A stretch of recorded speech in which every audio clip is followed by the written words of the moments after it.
Bet Online is the world's most trusted betting platform and your number one source for online betting. From the earliest odds to in-game live betting, Bet Online provides you with all the action and the ability to watch the games as they happen. With the largest selection of odds on everything from football, NBA, and college basketball, NHL to UFC and MMA. Head to Bet Online today to get in on all the action with America's most trusted site for online wagering. Bet Online, the game starts here.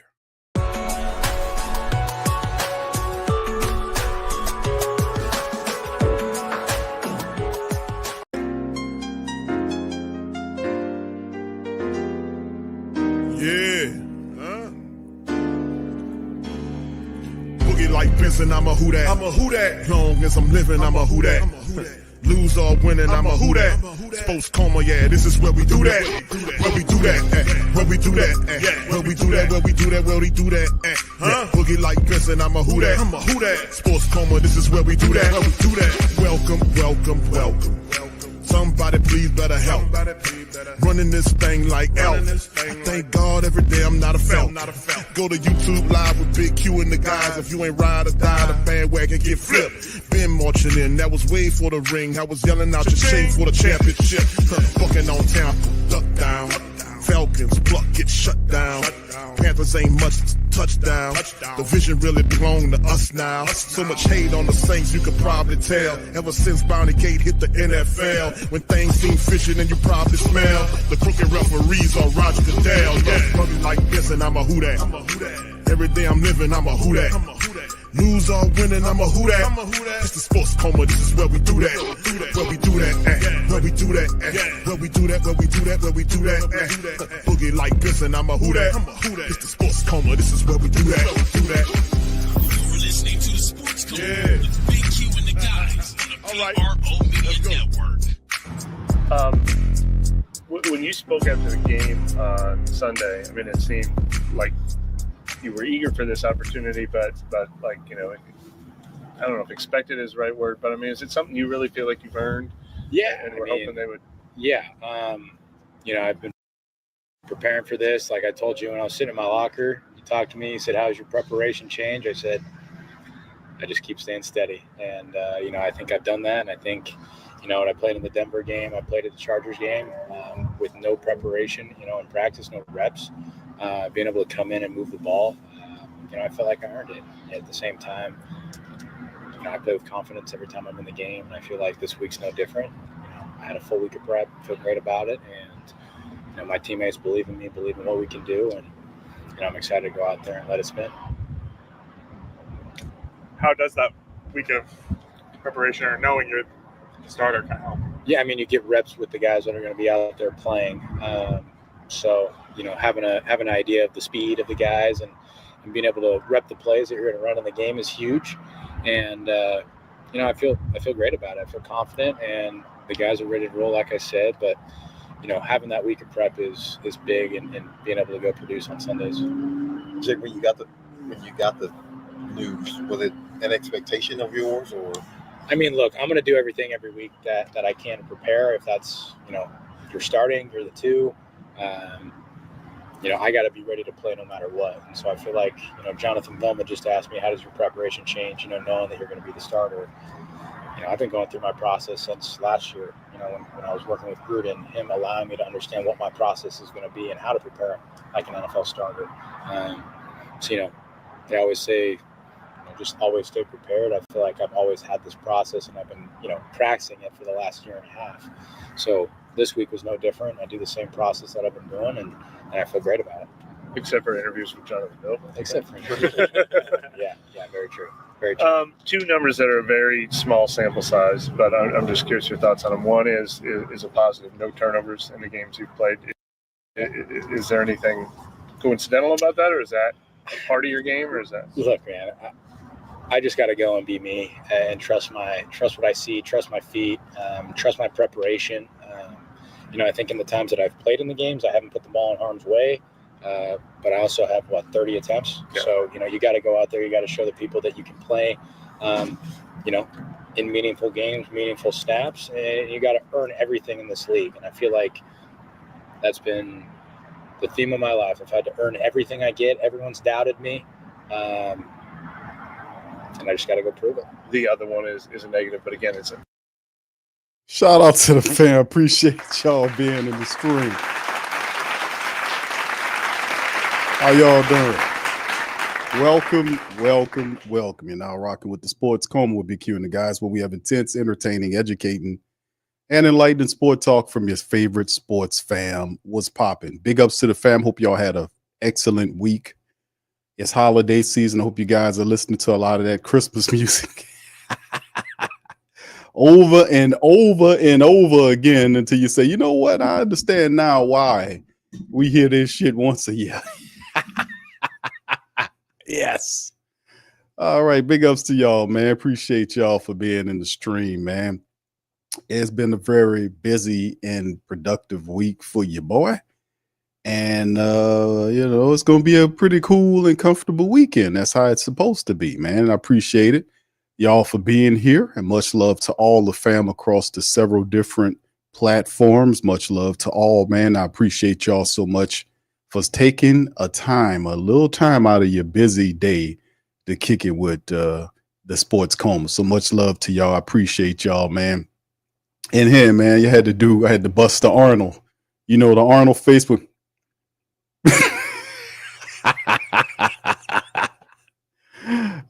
Jake says he's deserving. Now listen, fam. Jake Haener, man, I've made my opinion. I like Jake Haener, man. I just don't think he's playing it very honest about this competition thing. I just think we all know the thing about Spencer Rattler. We know Spencer Rattler. They made it a perpetual competition throughout the season, and I didn't see that happening at no other position. Y'all correct me if I'm wrong. We didn't keep hearing about a repetitive competition at the backup QB position over the last several months at any other position. I haven't seen it. I've been all around with this team. It's just very weird that happened because it wasn't even close. Spencer Rattler earned the backup jobs. Jake Haener says, hey, man, I think I earned it. And I'm like, dude, I'll be looking side-eyed at this cat. I ain't gonna even lie to you. But anyway, man, we open the broadcast up. I'm gonna finish playing some of that. I just wanted to give you a few shots out to all of the family. Appreciate y'all for being in the stream. All right, so much love to the fam. All right, let's go. A few people just shouting it down, man. I want to try to get everybody in there, man. It ain't no stream without you guys.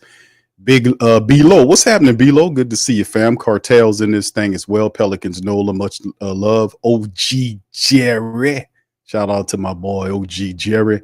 All right, what's up to my boy? Is that my guy Kai? Is that him? Saints Pels Chop Up Podcast. Kai the Great. That's right. Shout out to my guy Kai. Much love to you, brother. Appreciate you as always. Big Velly is in this thing. YO. Lori, what's happening, Lori, baby? Much love to Lori. I got to give a special shout out to all the queens. You know how we do. You know what I'm saying? That's how we do and when we do. But big ups to the kings as well. That's how the balance roll, though. Big ups to everybody. All right, much love. I see you, Slim. Shout out to my brother Slim in this thing as well, as always representing. Raylan, what's happening, Raylan, baby? Shout out to you. Good to see you as well. Much love. Let's will Madden Goon is in this thing. Hafa. Big ups to Hafa. He says, forget holidays. We don't believe in holy days, man. I hear you, Hafa, bro. You talking like that. You might get a big lump of coal in your stocking. You ain't got the holiday spirit, brother. You got to get the holiday spirit, brother. Listen, man. I get that. Some people like, I can take it or leave it. Some people really, they really be feeling the holidays. It's a good time. All the family come around. You know what I'm saying? That's a good and bad thing for some people, but you get to see some people you ain't seen in a while. Y'all get to kick it, listen to some music, the good stuff. All right, L-Dub, shout out to you, man. Good to see you as well. Much love. Super Saints fan, shout out to you, fam. He says, I think Haener got something to prove. He said it. He said he has to prove it to you guys. He said it just a few seconds ago. And listen, I'm not mad at Haener. If he wants to step up to the plate, and he's been here a little longer then Spencer Rattler. I said, hey, man, let's see what you got. Let's see what you got. It's a pressurized situation.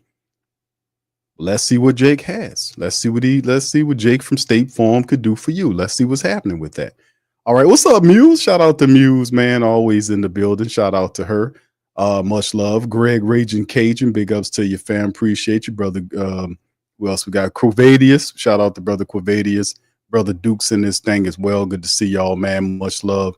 Appreciate all y'all, man, for stopping by. Now, you know, we're going to talk about some news and notes and items on the Friday night stream, fam. We're going to cover the Jake Haener stuff. They announced yesterday that Haener would be the starting quarterback against the Commanders. This is an incredibly tough matchup because of a multitude of different things. But if I had to break it down to one thing, it would be Jaden Daniels, because he affects the Saints in so many ways. And he is basically the one thing that they have to contend with, and it'll decide the success of the team. We'll preview all of that. We'll talk about the stats and break down keys to victory, interviews from Rizzy, the injury report, all that in this episode of the Coma. So shout out to y'all. Appreciate y'all as well. All right. What's up, Jay Black? Shout out to Jeffrey Black. He said, I don't agree with Haener, but damn, I hope he does extremely well. Indeed, bro. Let's see what he got, man. Let's see what he got. What's up, Ty? Shout out to you, Ty. Appreciate you, man. Says, what up, Q? Been a little minute since I've been here. This season ain't what we wanted, but at least Dennis Allen is gone. Let me give you a round of applause for that, brother.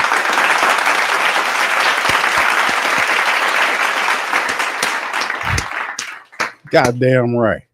And we're going to get the rest of these buffoons and half-wits and morons up out of here, too. You know, we're going to do that. So shout out. Yeah, a lot of people said it wouldn't be done, but this is the year, man. You can't run and hide no more. You either show up or get shown the door. It's time, man. All right. So indeed. All right. So anyway, fam, let's get back to Jake Haener. I'm going to listen to a few more because this is a big moment for Jake Haener. As you can see, he looks pretty confident. Can he make it work, man? It's a lot of pressure on him. A lot of pressure. Let's see if Mr. Jake can do it. Here we go. All right, hold on here. Let me get my only 30 attempts, but a 48% completion percentage. What strikes you of missed opportunities, I guess? I wouldn't even worry about the whatever percentage it is. You know, you go into a couple games, you get a couple drops, you get a couple bad balls. You just got to go out and prepare. And this Sunday is an opportunity to go cut it loose, show what I can do, be a full-time starter in a game, and you can make your judgment off that. Fans have got the opportunity to see you obviously coming in relief, but as you mentioned, like with a week of prep, things could look a bit different. What should they expect to see from you? Listen, I'm going to be confident. I'm going to let it rip. You know, I feel like I've worked too hard to go in there, you know, with that mentality of, oh, don't screw up. You know, I've been preparing for this. I'm going to do everything I can. This is a must-win game. But if you look at it, we're 5-8. What do I have to lose? Right? No, seriously. Like, what do I have to lose? I might never get an opportunity to start a game again. All right. Well, what does he have to lose? I'm going to show everybody. Well, what you got to lose? I mean, that's quite a few things. You can't refuse or lose any more games. If you are trying to make a P-word push, you know, I refuse to say it until I see it. So, I mean, it's a lot of stuff going on there. It's a lot you can lose. And he's right. It might be one of them situations that he might not start a game again, depending on how it looks. So it's a lot of pressure riding on him for this episode for the Washington matchup. So he's saying he's gonna let it loose and play, you know, free. And I like the fact, I don't want you to be uptight playing the game, but you know, Jake, 3 tips. You know, number one, make sure you got the clock in your head to understand what you're doing. Make sure you go through your progressions, you see, and if you don't see something you like, take off, get out of there, be decisive. If you're going to rip one down the field, let it rip. If you're going to decide you see something happening around that line you don't like and you don't see what you got, get on out of Dodge or check it down. Do what you got to do. Be decisive. That's the thing. Don't, you know, that's the things right there. But by all means, please please go through your progressions. Please fan through your progression plate, please. Please look here and middle and this side. Please look at all your options. If you please go through your progressions. That's all I can say. That's pretty much everybody what I'm capable of doing, and let the guys know that I'm confident in doing that. You go and you win this game, things can change. So I think it's just a 1-0 mentality. Beat the Commanders and show everybody what Jake Haener can do on Sunday. How did you handle the first time earlier this season when informed you weren't going to be the starter? I mean, listen, I talked to Mike about it. What did I tell you, Mike? Just always got to be prepared. And that's been my line that I've told everybody. I just try to stay prepared and try to do everything I can to give myself the best opportunity and my team the best opportunity if I'm in there. And that's never going to change. What's your comfort level with the wide receivers? Obviously, it's a different room than the one maybe you worked with in camp. For sure. I think MVS has been great this week. He's a veteran presence. Juwan, Foster, Kevin, all those guys I feel confident with. AK, having him there, just being able to have confidence in the people that I've gotten reps with this week, I think is a big thing. And, if I feel a matchup is favorable in our with the Saints, I'm going to take that opportunity and do everything I can to put the ball where it needs to be. Dallin Holker. Well, I can be honest with you, man. I think it's really good that he has this temperament. He doesn't seem nervous. He seems comfortable. He understands what's at stake here. Another thing is, hopefully, Jake Haener, a new quarterback, will represent new opportunities for other players. Guys like, we know I've been kind of advocating for another speed component in the Saints wide receiver room with all these injuries here. We have Kevin Austin Jr., he's not a speedster, but he's a good physical wide receiver, right? You have Cedric Wilson Jr., who is just a possession type wide receiver, nothing special. But what I was thinking is like, okay, they've basically had Mason Tipton as a healthy scratch. He's a young player. Let him have an opportunity to get in there and get an opportunity. We need another speed guy out there to put some stress on the defense. We need another speed guy because you have MVS here. I did like the fact that the Saints over the last couple of games are moving MVS around to try to find favorable matchups for him so they can get him the ball. I appreciate that because we made mention on that. It's like, man, move the guy around. He's your only top-notch bona fide wide receiver right now, so kind of move him around. But we do definitely, I know we have Pettis, but Pettis, a lot of what he does is in the return game.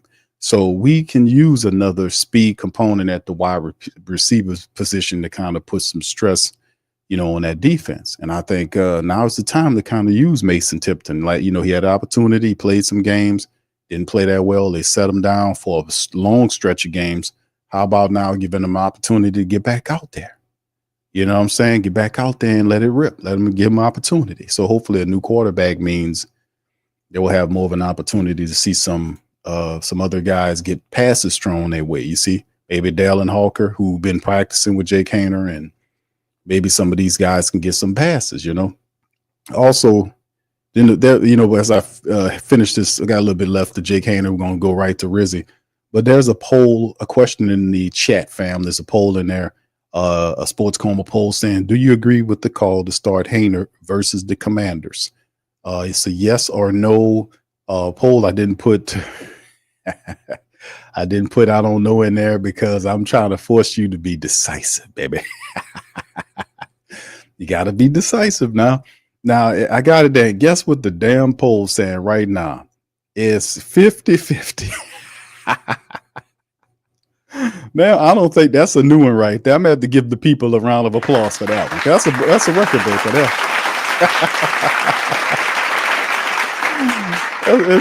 That's a record breaker right there. I've never seen that before where I turn to the poll at this time and it's 50-50. I don't think I've seen that before here as we've been doing. Right now, it's 50%. It's literally half and a half right now in the poll about the question with Jake Haener, which is cool. which is good because a lot of people kind of say, okay, they kind of was feeling some kind of way about Rattler versus Haener. It was different. Now family members are kind of, they're kind of warming up to Jake Haener here, sounds like, All right, so that's pretty cool, man. We'll check on that poll a little later, see if it changes. Let's go back to Haener. Last week, is he somebody you've gotten an opportunity to build a little bit of chemistry with? Yeah, I mean, I worked with him a lot this offseason, right? Like, I feel like he was with the 2 rotation a lot this training camp, and it's a guy that I've thrown the ball to a lot, so I feel really comfortable with him. Jake, Where do you feel like you kind of made the most strides this season, just going back from when you started the process? That's a good question. Yeah, I mean, I think my feet and my timing have obviously improved. I feel like I've always been an accurate passer. I just think once you get more and more confident with the reads and progressions in the system and you get more reps at it, the better you feel. And I feel like this offense has given us the opportunity in OTAs, in training camp, throughout the season to rep a lot of what we were going to do, on Sundays. And, I feel like I've gotten a lot of reps of what we have in, and, I feel confident with it. My opinion, family, has changed about the Saints dealing with Jake Haener's, with Clint Kubiak's offense. At first, because we hadn't get a good idea of it, we had week 1 and week 2, then all of the rest of the weeks. And now we got 4 games left to go in the 24-25 season. So we've had enough of the offense to understand what we're dealing with here, right? A lot of people were impressed the first couple of games, and then it vastly went away. Even when we got some of our starters back, we could not reproduce that energy, that vibe that we did in weeks 1 and weeks 2. And that was the question originally, like, okay, it looks real good. But what happens when the league adjusts to it? Can you keep doing it? That's what Sean Payton was good at. Sean Payton's offense was one of the top 5 offenses, top 5. I think the lowest it dropped to 10 or between 10 to 15 one year, a couple of years maybe. But he's always been a guy that produced the offense that was a top-notch unit year after year after year, despite the fact that the NFL had all of the film in the world to break it down. Coach Payton's offense were always top-notch. Watching what Clint Kubiak's offense is, what I've realized is that Jake Haener probably could. He's looking confident right here because the offense is not that complicated, to be honest with you, especially based on what I was watching, all of the months that we've been watching this offense flow. It has not really, he talked about it when he first got here, layering the offense, the philosophy and the offense, the playbook out over time. Well, what I've seen, and y'all tell me if you agree with me, is that what I've seen from Clint Kubiak's offense is, a lot of repetition. You're like, well, Q, they can't run, I'm saying a lot of repetition. You know what I'm saying? And the plays, like the playbook has really been, according to what we originally seen, it has really been dumbed down. And I don't mean, but I mean literally has been taken down where some of these plays don't require no thought at all by the quarterback. Seriously. And it's like a wonder how some of these plays, they're good, but some of them, it's just, we need something else thrown in there. We need to mix some more new wrinkles into this offense, because even the Giants were looking at it and saying, man, we done seen this back and forth, because they were basically running 15 plays over and over again. They got a specific 5 set that they use, where they use them at least 4 or 5 times a game. They might flip them from one side to the other, but it's the same plays. And the defense recognizes it and they stop it. That's what the Giants were doing. They recognized recognized it like the play. And then one of the favorite Saints plays outside of the play where Taysom would be in the game, and Taysom Derek Carr would be back behind the center in the shotgun. Y'all know which play I'm about to tell y'all. And then Derek Carr will run out to become a wide receiver. And then Taysom will get the ball. He'll turn into a running back. And then he'll go do his Fred Flintstone thing, and pick up the first down most of the time, right? Then another play is the misdirection. It's a fake toss to the left or the fake toss to the right that revolves around the quarterback, then peeling off the opposite side to which the toss is being thrown, right? So it's a fake toss to the left to Alvin Kamara, then the quarterback then circles around to the right, in an attempt to throw the ball to a wide receiver or a tight end or whatever else they got situated over there. We've seen that play a lot over the last several games. They love rolling that play. And it's a few more. I just like, man, listen, man, we need to add some more versatility here. We need to add some more wrinkles here. I know you're supposed to have this diverse playbook, but you're supposed to throw some stuff in there. But I think Jake Haener knows. He's like, man, I can run this shit. This ain't nothing to run. Yeah, Jake Haener's a smart dude, right? He's right. He is accurate. If you go back and watch his college film, he was very accurate and productive. The knock on Jake Haener was that he didn't have a big arm. That was the thing about Jake Haener. And he understands that, that's why it's a focal point on accuracy. It's like Drew Brees. It's the same thing. Drew didn't have a gun for an arm. So knowing that he had a normal arm or just above normal arm, that the focus would be on accuracy to overcome that. A lot of these guys that have the arm, they don't have the accuracy. And if you are able to find accuracy and an arm, that's a guy that's very unique. But we have guys like we have Derek Carr. He has the arm the majority of the time to make the throws, but his accuracy wavers. Like he'll conduct the 2 touchdown drives that we ran with him getting the ball out. I was like, that's wonderful. Yeah, do that. Ripping it, throwing it, and then you'll see plays where he'll throw the ball at the receiver feet with no pressure on him. If he's forced to scramble out to the right side to throw on the run, he threw the ball at the guy's feet. Stuff like that, stay in the deep ball throw to, I forgot who it was, but he underthrew him and the guy picked it off. Remember that? Or the play they threw it to Adoree Jackson to MVS, and he underthrew MVS, and Adoree Jackson was able to turn around and make a play on the ball. But that's your wheel room. You're supposed to be able to hit that throw, but he didn't. So it fluctuates, and that's how it is with guys with the big arms. The accuracy is not always there. So look how confident Jake Haener standing up here. He's looking at that Clint Kubiak offense, and he's saying, man, I can run this shit.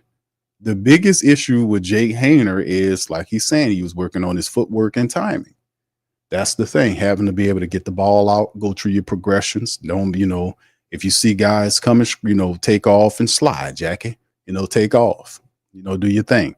But he looks pretty confident to me, man, to be able to set up and run this offense. And like I said, based on what I've been saying over the last several weeks, he can run that offense. Spencer or Jake Haener could run that offense. It is nothing complicated, fam. I'm going to be honest with you. The Giants figured it out. They figured the Saints out and stopped them from running and forced Carr to beat them. And if they were competent, they would have won the game. They had several opportunities just in a very bad team. So in the end, man, like Jay, look how confident he's standing up with his arms. He know, man, I can do this, man. This will be my opportunity. I just don't let my nerves get in the way. It's my time to shine. It's my chance in the sun. Let's see what we can do. So yeah, he knows what he can do. Let's see what he can do, because that offense, intelligence, IQ on offense, that's not a problem at all. This offense is not complicated. It really isn't. You've seen double, and if you've seen double or triple motion stuff, you don't see none of the triple motion. Every now and again, you'll see some double motion here or there. It was just as vanilla and plain as it can get. So let's hope for Jake can get in there and kind of take advantage of what he see downfield. That's the biggest thing, because there are opportunities if you progress, if you go through your progressions. They are opportunities. See a little bit more of him, and then we'll jump to Coach Rizzi. We'll hear from Coach Rizzi and see what he got to say about it. It's like the general public doesn't maybe necessarily know who you are. Yeah. They've discovered that photo shoot from a while ago. Yeah. I just wanted to ask you about it. Sorry. That is like just such the opposite representation of like who I actually am. Yeah. And I hate it so much just because it's just like, it's whatever. I did it. I got to own it. But I can't stand it. I would think I'm a clown if I saw that too. So, yeah, I mean, it is what it is, right? You just got to go let it rip on Sunday and then People forget about that crap.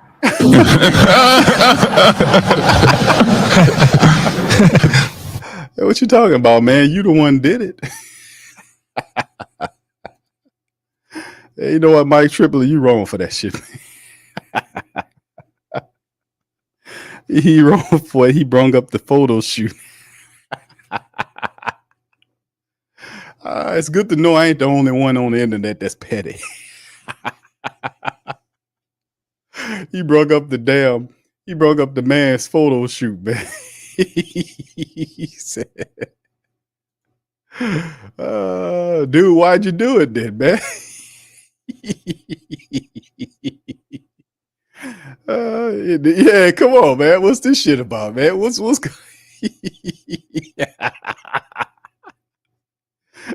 why did you do this, dog? None of these are football respected phrases, man. Maybe the bottom one is. Yeah, but this here, dog, what is it? What are you doing? What's this throw about? What is this throw? What we doing here with this? What is this? What the hell is this? What is this? What is going on here? Who the hell you throwing the ball to? Your grandma? Who throws the football like this? And why would you even take this poll? He says he hates it. Yeah. I ain't gonna even tell y'all. They had a guy online. What he did with this picture, man, right here, man. Good Lord. He said, Q, that's y'all quarterback, man. All right, damn it. All right, shit, he is. All right. That's just what it is. All right. I don't know if there's some zest on there. Don't ask me that. Okay, that's that man. He took them pictures. You heard what he just said. It is what it is. Nah, Big Belly. Hey, man. Some people are like, Q, what are he talking about? What pictures? And hey, man, that's Mike Triplett's fault there. I had to show y'all what he was talking about, okay? I just had to put it out there on Front Street. All right, here we go. Here go Coach Riz. Let's see his thoughts here, man. Let's see what the old Coach Riz got to say. With just the quarterback situation. So as everyone's probably heard by now, Jake, we've named Jake Haener the starting quarterback for this game. We got it, Coach. We got it. Feel like after going through the first couple of days of the week, Wednesday, Thursday, and against this particular team and this particular game plan, we feel like Jake gives us the best chance to win. Certainly no indictment at all against Spencer. I think Spencer's doing a great job. I think Spencer has a great, bright future ahead of him. As in regards to Derek, he's doing really well with the concussion protocol. Looks like everything's going to be above board there, all good. We are still going to determine whether or not he'll be the backup for the game or potentially the emergency third. So we're not ruling Derek out for this game at the moment.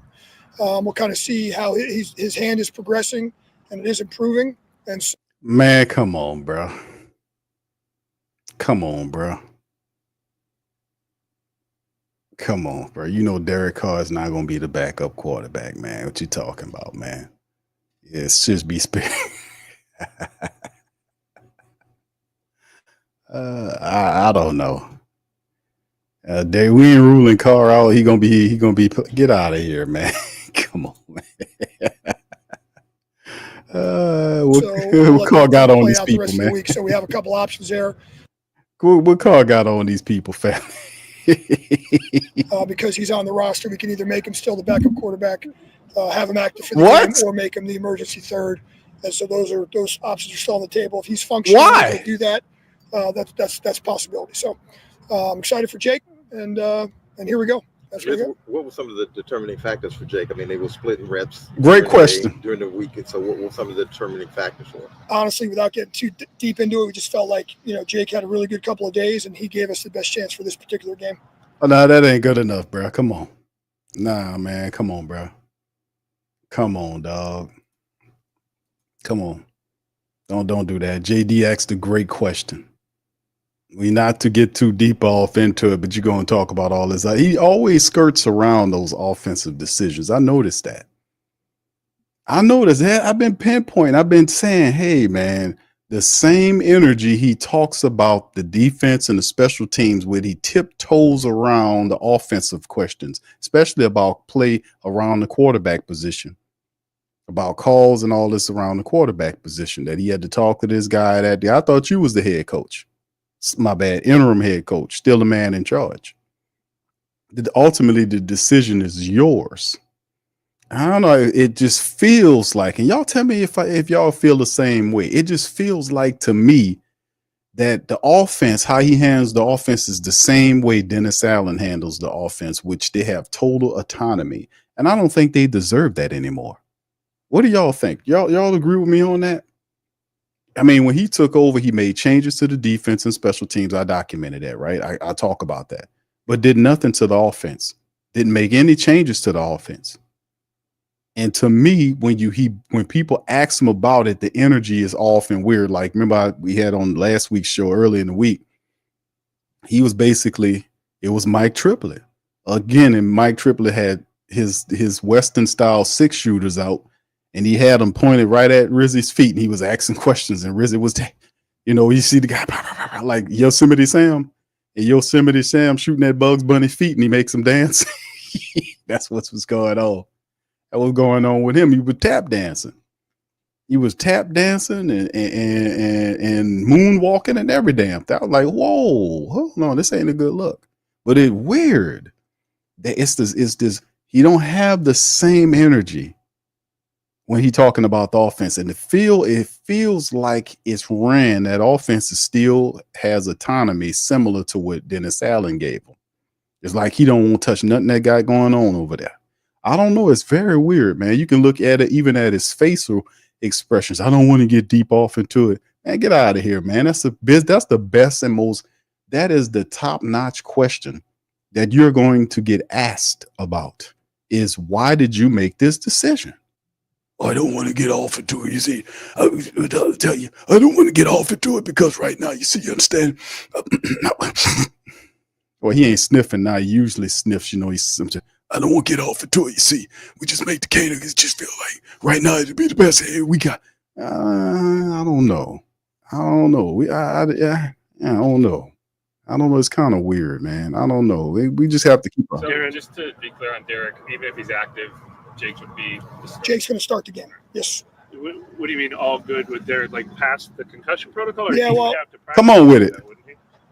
He has to, in order to have the final step, he's got to go through a quote unquote. Don't quote me on this. Actually, unquote. No, don't quote him on that because you don't know what the hell he's talking about. Because that's not protocol.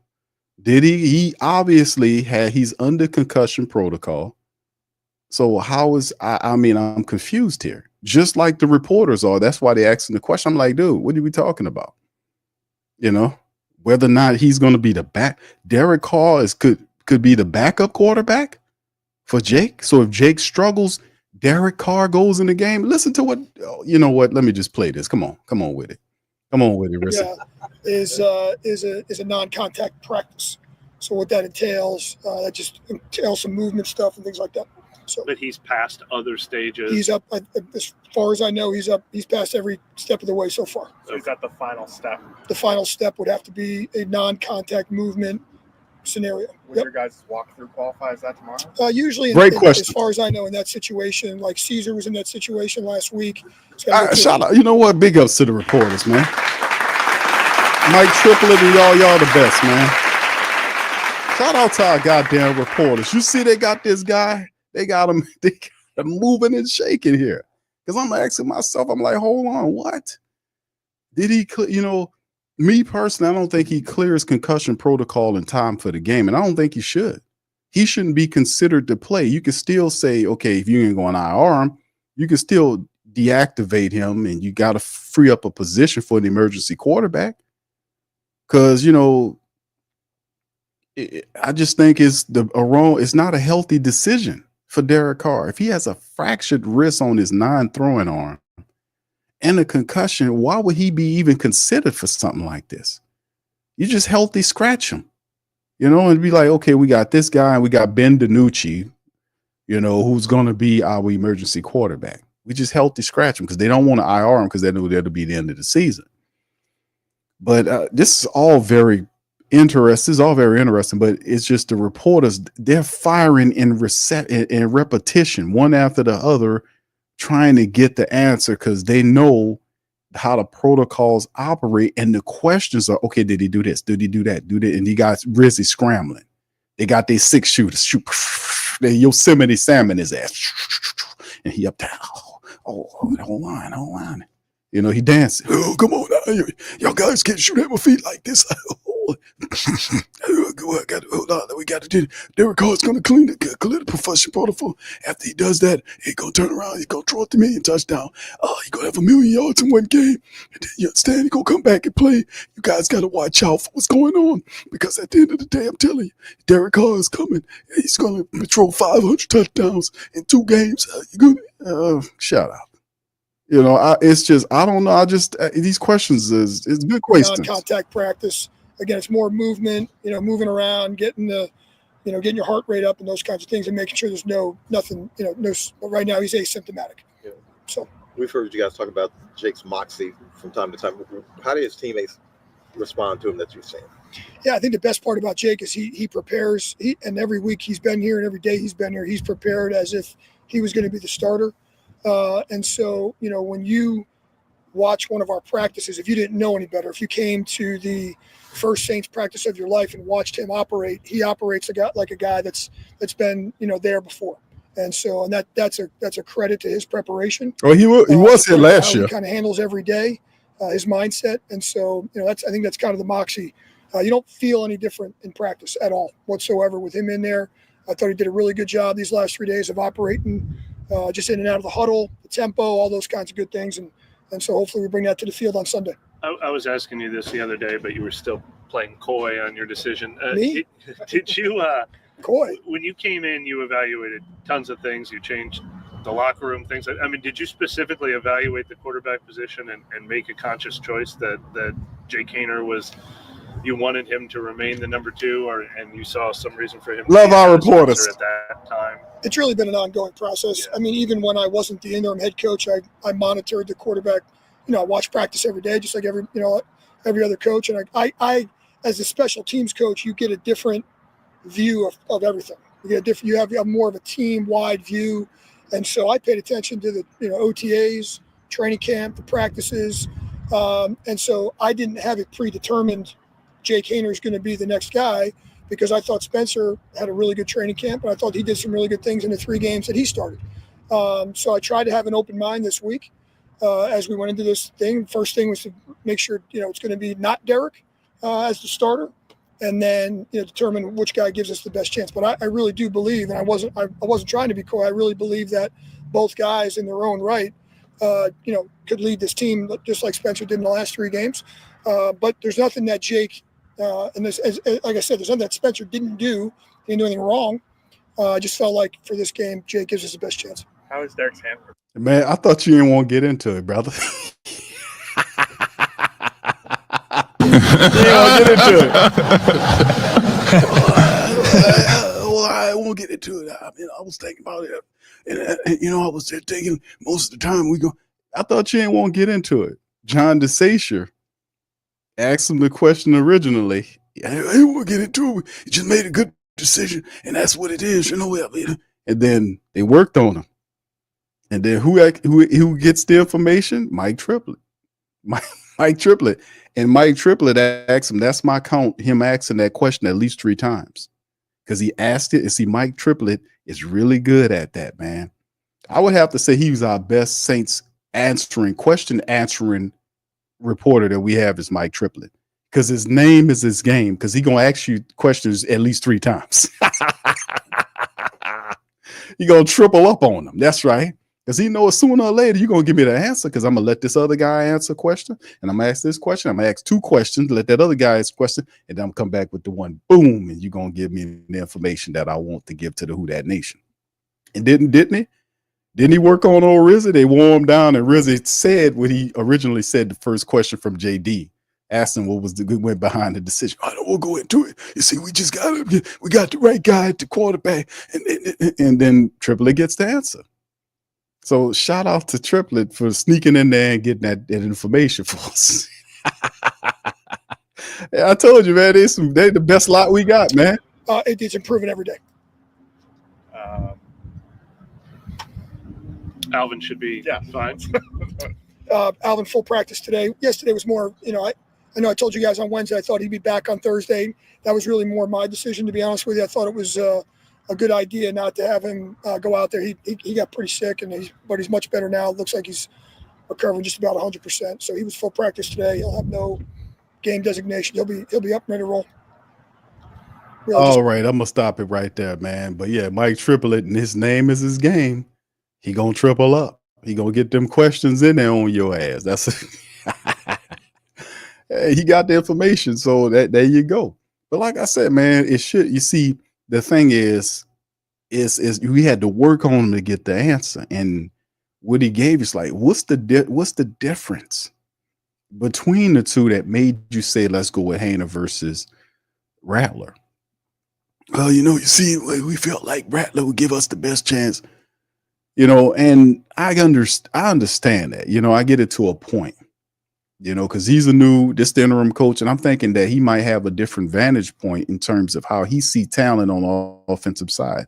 Like the previous coach Possum might have had a look at a certain player and say, I like this player. And then Rizzi gets in there as the interim coach and says, I like this other guy that's the next player behind him better. I think he gives us a better chance because of his particular skill set. Yada, yada, yada. Some players are smarter than others. Some are more detailed than others. Some are more athletically gifted than others. We understand there are differences between that range of players that make a player up here versus one that's down here. It's just what it is, right? We understand that. So, we got a little insight there on the decision. But ultimately, like I said, I don't see I don't think Jake Haener is I don't think he feels the slight bit nervous about this whole situation. I think he's been waiting for this chance to prove himself. So like I said, me personally, I would have started Spencer Rattler for his skill set. I think his arm, he has a very good, I think his arm is better than Jake. I think he's more athletically gifted than Jake. I think he outperformed Jake in preseason to win the backup job, based on my observation and everybody else that's seen the job happen.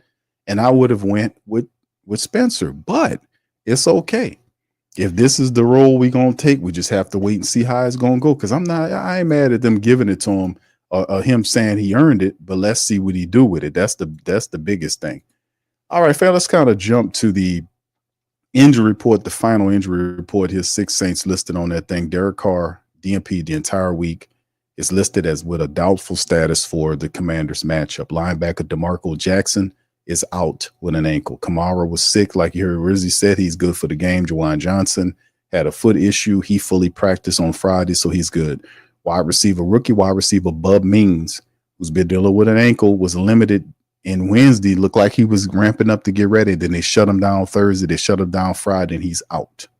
And I was really looking at Bub Means and say, damn, we could have used a guy like Bub's Means' speed and his physicality to go along with Kevin Austin Jr. So we by missing out. So I'm hoping that at some point, hopefully they'll look at Mason Tipton and say, hey, man, let's get this guy in there because he can give us a little extra speed here. That a guy, you don't have to deactivate Cedric Wilson Jr., just add another wide receiver. And we'll see how they handle the Carr situation. If he's a healthy scratch to start the game off, we'll see, because they have to operate with 3 quarterbacks. Is Ben DiNucci, who they signed during the week, is there. So they're not going to IR him. They're going to save a spot for him. And more than likely, if he's not good to go to me, they might just designate Carr as the emergency quarterback. So, I mean, that makes him safe, right? Where he don't have to play unless something catastrophically goes wrong with the Saints QB position. So anyway, Bub Means is out. Passanio is fully practiced and listed as a game time decision. This is the 3rd week in a row that Tanu Passanio has been fully practicing, and the last 2 times they get to game time, they shut him down.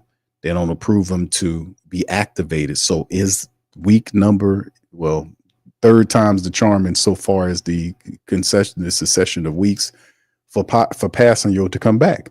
And he would be such a needed person for the Saints, to be quite honest with y'all, fam, because what Passanio brings he's not just a big 6'7" lumbering guy. He's pretty good on his feet, very smart player, and he can play inside and outside. So he'll add some more disruptive speed presence, and he's really solid against the run as well. So having Tanu Passanio activated, if it's the case this week, could really help out, because we're really going to need whatever he can do insofar as the interior of the defense to keep Jaden Daniels from running all over us. So having an extra player like Tanu Passanio out there, man, I can't be mad at that at all. I'm going to just be honest with you. All right, so shout out to you, fam, and big ups to the fam. I just got a notification, man. I don't know if y'all, well, this happened earlier today. I just got that damn notification. Prayers go up to Randy Moss, who announced his battle with cancer, man. Randy Moss has cancer. I don't know if y'all remember, there was a picture with his eyes turned yellow. His eyes, he was on TV with his eyes yellow. And usually when that happens, it's some type of liver issue when you see that. So that really scared a lot of people. His eyes were really yellow. So yeah, I just got that alert. Damn, they announced that around 6 o'clock today. According to ESPN, I got the alert just not too long ago. So prayers to Randy Moss, man, for to make it through that, man. All right, let's keep it pushing, family, and moving. Let's go on down to the injury report for the Washington Commanders. They got a lot of guys on this report. Noah Brown, the wide receiver, is out. He has a kidney issue. Zach Ertz, the veteran tight end, is good to go. Farrell, the defensive end, is good to go. The kicker, Zane Gonzalez, is questionable as a game time decision. Safety Quan Martin should be good to go as well. Wide receiver Jamison Crowder, who's another one of their fans, was a pretty good little wide receiver they have, is questionable game time decision. Dante Fowler, the defensive end, is good to go. And Marshawn Lattimore is also listed as ready to go. And Laddie Daddy has really been, I've been looking at the reports from Commander Press every time they talk about Laddie Daddy. Marshawn Lattimore is looking forward to playing this game. By all indications say that he should be in this game against the Saints. So he's been hurt since the trade the Saints had several weeks ago, and he's been really getting together to get ready for the Saints and Commanders matchup. So to see Lattimore back in the dome dressed in I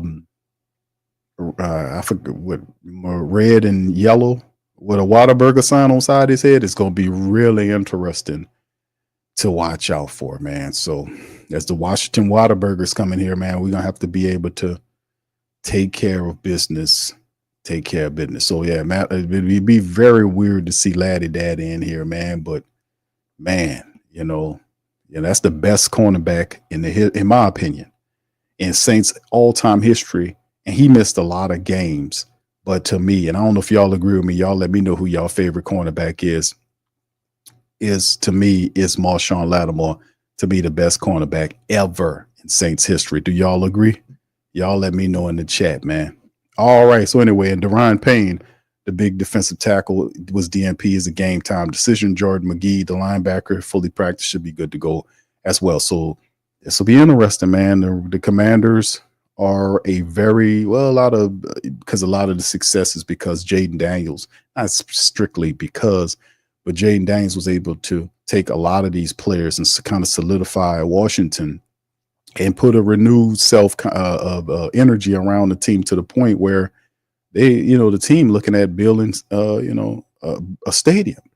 The support base is come back to the team after suffering support base over years, and they've galvanized. A good player like Jaden has galvanized the Washington faithful, and that's what good players and special players like Jaden Daniels will do. So anyway, we'll get to the preview momentarily. Let's talk about our guy, Alvin Kamara. Sits at the threshold of more franchise history, and this is a record-breaking year for AK-41. Alvin Kamara was a guy that got the contract. He had to fight for it. Mickey Loomis would just finally pay the man his money over time. It was stupid, but he finally gave AK-41 the paper he deserved. In my estimation, if you're going to make Cam a Saint for life, how could you pass up on this guy? And this guy is going to have his best running season. I would say when it's over these next 4 games, Alvin Kamara will have his best season as a Saint. And that's saying a lot for a running back who never had 1,000 yards in a single season for the Saints in his illustrious career. It is phenomenal what he's done. And he is focused on getting that yardage. So I got to get a man nothing but love. Shout out to Bob Rose, who wrote this article for Saints News Network. Shout out to my guy, Kyle T. Mosley, Brandon, and the rest of those guys over there. Shout out to them. In the previous 57 years of existence, the Saints have just 13 seasons with 1,000-yard rushers. Wow. That was a nugget right there, fam. Did you catch that? And at 57, this is how Bob is. Bob be dropping them little nuggets right there, sneaking them in on you. 57 years of existence, the Saints only had 13 seasons of the 57 years with 1,000-yard rusher. That's a nugget to start the article off. Only 7 running backs have eclipsed the 1,000-yard barrier in New Orleans franchise history. So out of the 57 years, 13 seasons, and out of those 13 seasons, you got 7 running backs. Who are they? Chuck Munchie from 79, George Rogers. I remember George Rogers. He did it twice in 81 and 83. Reuben Mays. These are old throwback names. 1986, Dalton Hilliard, 1989, straight out of LSU. Ricky Williams was the one that did it in 2000 and 2001. Deuce is loose. Ole Miss, Deuce McAllister, 02, 03, 04, 06. That was the man there, Deuce McAllister. And it was 2 versions of Deuce, wasn't it? Because the pre-injury, knee injury, Deuce McAllister was phenomenal. Man, listen, we don't give Deuce McAllister the credit he deserved, man. We just look at Deuce and say he looked like somebody grandpa right now. Looked like he hiding bubble gum in his cheeks. He just he took a bunch of cookies and put them in his mouth. And the guy, he turns his head. He's, hey, did you just eat my muffin? Nah, but you see, but Deuce McAllister, Deuce is awesome, man. He's awesome. The pre-injury Deuce McAllister was awesome. You never seen nothing like Deuce McAllister. I think some people would kind of compare Deuce to Eric Dickerson. I mean, there was like comparisons to Eric Dickerson. Eric Dickerson wasn't a big running back, right? He wasn't a heavy running back, but some kind of way, Eric Dickerson was tearing up shit. He didn't look like the traditional running back. He didn't look like some of these other guys. He looked like he was a running back, but he looked like a little heavier than a wide receiver. But he was special, man. He had that Jerry curl with them goggles, boy. Eric Dickerson put that helmet on, boy, and the juice was loose. But Deuce McAllister, he was something else, man. Deuce was returning kicks and punts in them first couple of years. That's how really good Deuce McAllister was. He was awesome, man. He was special. And then he had those knee issues that slowed him down and robbed a lot of his speed. He was still good.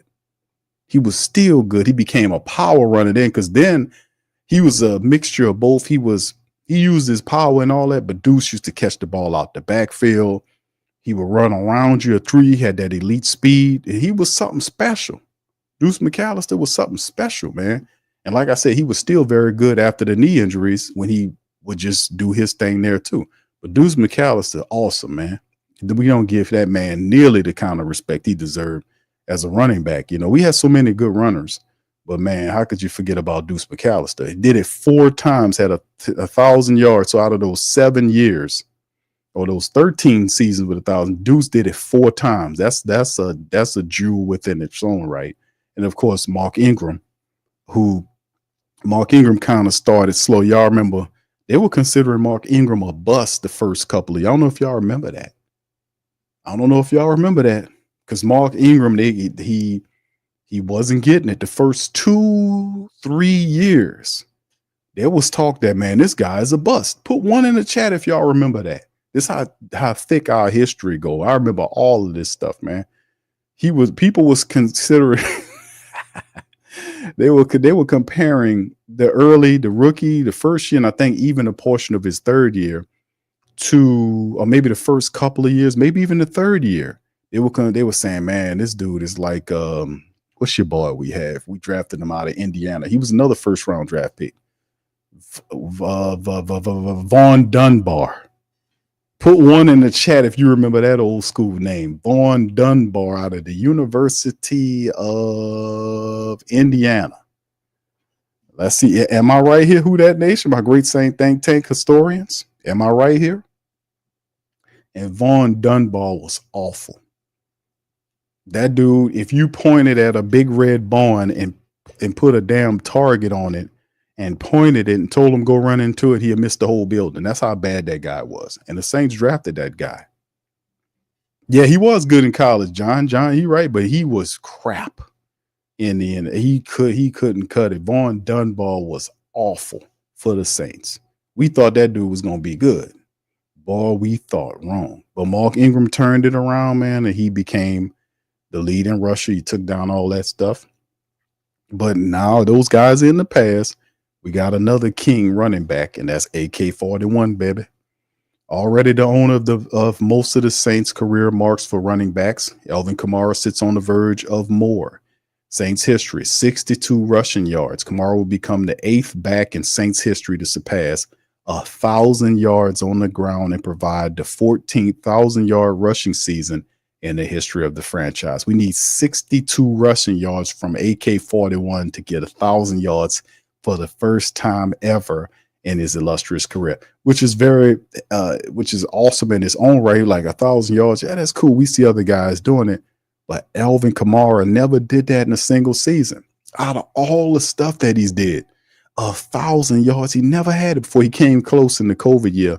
I think he was like less than 100 yards shy of getting it. He got suspended that game, the Carolina game, because he went out and got C-19 and made the entire running back room sick. And the Saints, the NFL was going to get him. They probably was going to hit him with a couple of games. The Saints imposed their own fine of knocking him out for the Carolina game, so he would play in the playoff game against the Bears. So the Saints held him out, and he missed 1,000 yards. That's the closest he came to it. But he made that whole room sick, and then we had to put the running back who was a wide receiver. No, he was actually a wide receiver they would use as a running back. What's that guy name? He used to wear he wore number 88. Y'all help me out. Who was that guy? He came over from the Jets. He played running back. He would be used as running back. They use him as a wide receiver. Y'all put the name. I forgot the man's name. Y'all put it in the chat. Yeah, y'all put it in the chat. Y'all know who I'm talking about because he took over. Ty Montgomery. See Rowe. Shout out to Rowe, man. We got some things. We got him. Great same thing take, man. Ty Montgomery. See the professor. Shout out to the professor too, man. The professor said Montgomery. Yeah, Montgomery had to take over the running back duties for that C-19 game. The whole running back room was out and sick because Alvin Kamara did that. I was surprised the NFL ain't come and hit them with a 2-game thing because they just did it. They imposed it because the game really didn't matter because the Saints was already set up for that seeding already. So the game was, it wasn't that important. We still end up winning the game, by the way, but anyway, 62, that's a big thing for AK-41. Like I say, he never done that before. And him getting paid this year and having his best rushing season, that should quiet down a little. A lot of people say, man, AK-41, he can't do it. He old. He ain't miss a beat. He ain't miss a beat. In his 8th season, Kamara is the career leader for the Saints. He got 67. That's a number for you. 6,767 rushing yards. Surpassed Ingram at 6,500. So he, you don't know, he done set it and forget it, and he gonna keep putting on top of it. He surpassed Ingram 65 for the all-time mark early this season. He also is the franchise all-time leader for rushing touchdowns, which is 60. Total touchdowns, which is 85. rushing attempts, which is 1538 in every receiving category for a running back, along with several single team records. The guy's a great. He's an all-time great, the greatest running back in Saints history. You're looking at him, Alvin Kamara. And we were fortunate enough to get the greatest cornerback in Saints history and the greatest running back in Saints history, the greatest defensive end in Saints history, all on the same team. Think about that. Marshawn Lattimore, Alvin Kamara, and Cam Jordan. Cam Jordan is the all-time sack leader. He took down the mighty and great Ricky Jackson sack record. He took that down a couple years ago. But you're looking at all-time greats, fam. And I can't put DeMario up there because DeMario Davis is a hell of a linebacker. But the Dome Patrol, I can't put him beyond the Dome Patrol. I can't do it.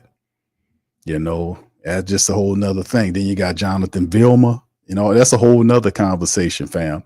But in terms of those guys, hell, absolutely. Somewhat unbelievable. This would be Alvin's first 1,000-yard campaign. He already has a career high of 638 rushing this season, averaging 4.2 yards per carry, a career best 72.2 yards per game on the ground as a receiver. Kamara has added 485 yards with a team high 64 catches. Alvin Kamara does it all. New Orleans faces the 8-5 Washington team at home this Sunday. Kamara is one of the only viable offensive weapons left. So you got a lot of people saying, QE, we got to get rid of him. He ain't miss a beat. Leading the team in receptions. About to get 1,000 yards rushing. We shouldn't pay him. When you paid him, all you did was inspired him to do even greater things. When he got paid, he didn't lay off nothing. He kept his foot on the pedal. That's AK-41. That's why people got to respect his mind. All right, says for the injury-riddled Saints who come into this game at a 5-8 team, Saints quarterback Derek Carr will be sidelined with a fractured left hand and concussion. Carr Jones wide out. Chris Olave, Rashid Shaheed, versatile chess piece, Taysom Hill. Despite a shorthanded offensive line and lack of weapons around him, Kamara has remained consistently productive. New Orleans will need him to be on Sunday. Washington comes into Sunday's game ranked 12th in total defense, but 5th against the pass. In spite of their lofty rankings in that area, they've been vulnerable in the secondary. Still, it's hard to imagine backup quarterback Jake Haener having major success with a crew of mediocre receivers.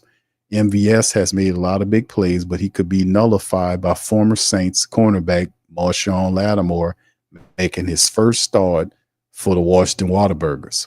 Now, where Washington could be vulnerable is against the run. They've surrendered an average of 137 yards per game on the ground, 5 yards per carry, ranking 28th in the NFL. They have performed better in this area in recent games before last week's bye, but they also allowed 125 yards rushing to 8 of their 13 opponents. Alvin Kamara has faced the Washington Whataburgers Redskins football team 3 times in his career. He's averaged 4.6 yards per carry, but less than 46 yards rushing in those games. His best outing was the last time these two teams played in 2021. He ran for 71 yards and a score on 16 carries. So that's a lot of good stuff going on right there. Thank you, Bob, for this great article, just dropping jewels about the greatness of what is Alvin Kamara. Got to give him all those guys he named: Chris Olave, Rashid Shaheed, Taysom Hill, all out on injury. Alvin Kamara's not. And all through the way, he's been the number one option for this team and still produce. So if you got Alvin Kamara, you got a chance. All right. So anyway, thank you, Bob. Shout out to Bob and the Saints News Network for a terrific article. Fam, let's kind of get right into these rankings right here. I want to show you guys here as you take a look at the rankings here. And Bob kind of touched on some of these rankings for the Saints and Washington. Saints 5-8, Washington 8-5. You see the rankings, the scoring rankings. Saints averaging 22.3 points per game. That's 17th in the NFL. The Washington team, they like Jaden Daniels leading them, averaging almost 29 points a game. That's 4th in the NFL, a top 5 offense scoring wise. The Saints giving up 22.4 points per game. That's tied 14 in the NFL. Washington giving up 23 points. That's 17th. The total offensive rank, 341.5 yards per game by the Saints offense. That's 14th. The Washington team averages 376.6. That's top 5. The Saints average 129 yards rushing the game. That's 10th in the NFL. The Washington club, 157. That's good for 3. 3rd in the entire NFL. The passing offense, Saints average just about 213 yards throwing the ball. A game that's tied for 19th. Washington, on the other hand, 220.7. That's 18th. So they're just a little bit better than the Saints there. Saints tied 19th there. And then you get into the defensive side of the things. The Saints defense, total defensive yards given up per game, 380.5. That's 30th in the entire NFL. The Washington team, 328 per game. That's good for 12th in the NFL. A lot better. You look at the rush defense statistics for the black and gold here, 134.2. That's 25th in the NFL. The Washington team, 137 flat for 27th. That's the rush defense. So you can run on them. So they're kind of vulnerable there. And then you look at the special teams numbers, the Saints, 246.3. That's 28th in the NFL. The Washington team, 190.7 in their top 5 secondary. And then Lattimore is healthy and will be in revenge mode. No doubt about it. And a lot of these statistics, that's why I'll be telling family members, are like some of these statistics that they're showing, the Saints have improved. So a lot of these statistics kind of mounted and or were thrown on the Saints because of a lot of the 7-game losing streaks and some of the pathetic games that we've seen. And it's those stats, we haven't totally kind of rebounded from some of those stats. So I think they're a little bit better defensively, especially over the last couple of games since Joe Woods has really kind of taken over. And you can see the defense kind of calm down. They play more confident than what we've seen before. Yeah, at first they were uptight, they were slow. Everything was they weren't a confident bunch, right? But looking at them now, to be honest with you, they playing with some swagger. They flow to the ball. They gang tackling. You know what I'm saying? The Saints are, Demario Davis had his hands on. He got an interception last week, but he had his hands on a couple of passes that the guy was throwing. So, before he would be a half a step behind. The Saints defense would be a half a step behind. You have seen them play smarter and better. They've done a good job of kind of stopping the run from opposing teams as well. And I think that's all an influence of Joe Woods taking over and allowing the identity of the defense to come forward. And we've seen an improvement with Joe Woods operating there. So we'll see what we can attack there. So, yeah, like I said, it's showing some statistics. Like you look at Washington team throwing against the Washington. I'm going to pull up their depth chart momentarily and show you guys.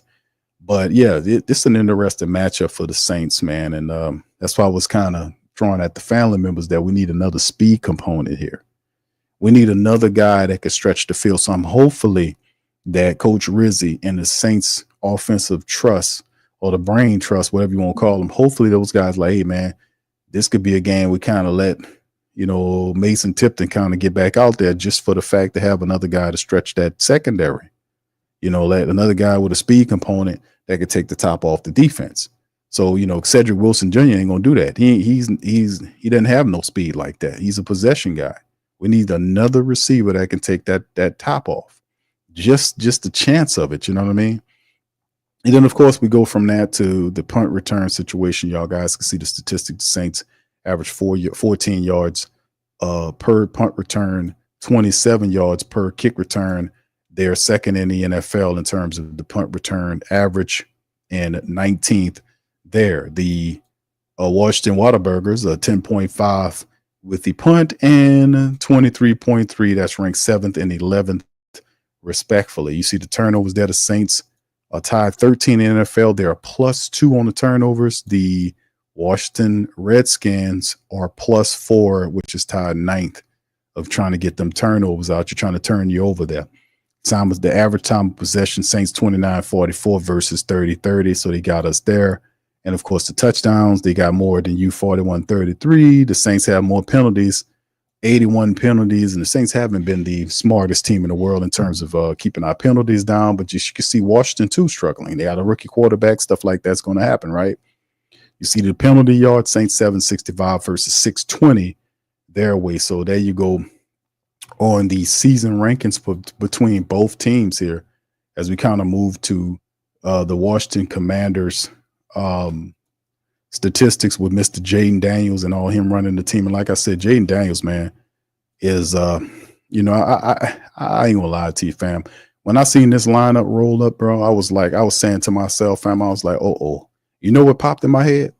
When I was watching film of Jaden Daniels over the last couple of games, I started getting, you know, flashbacks of RG3 rookie year. Y'all remember that?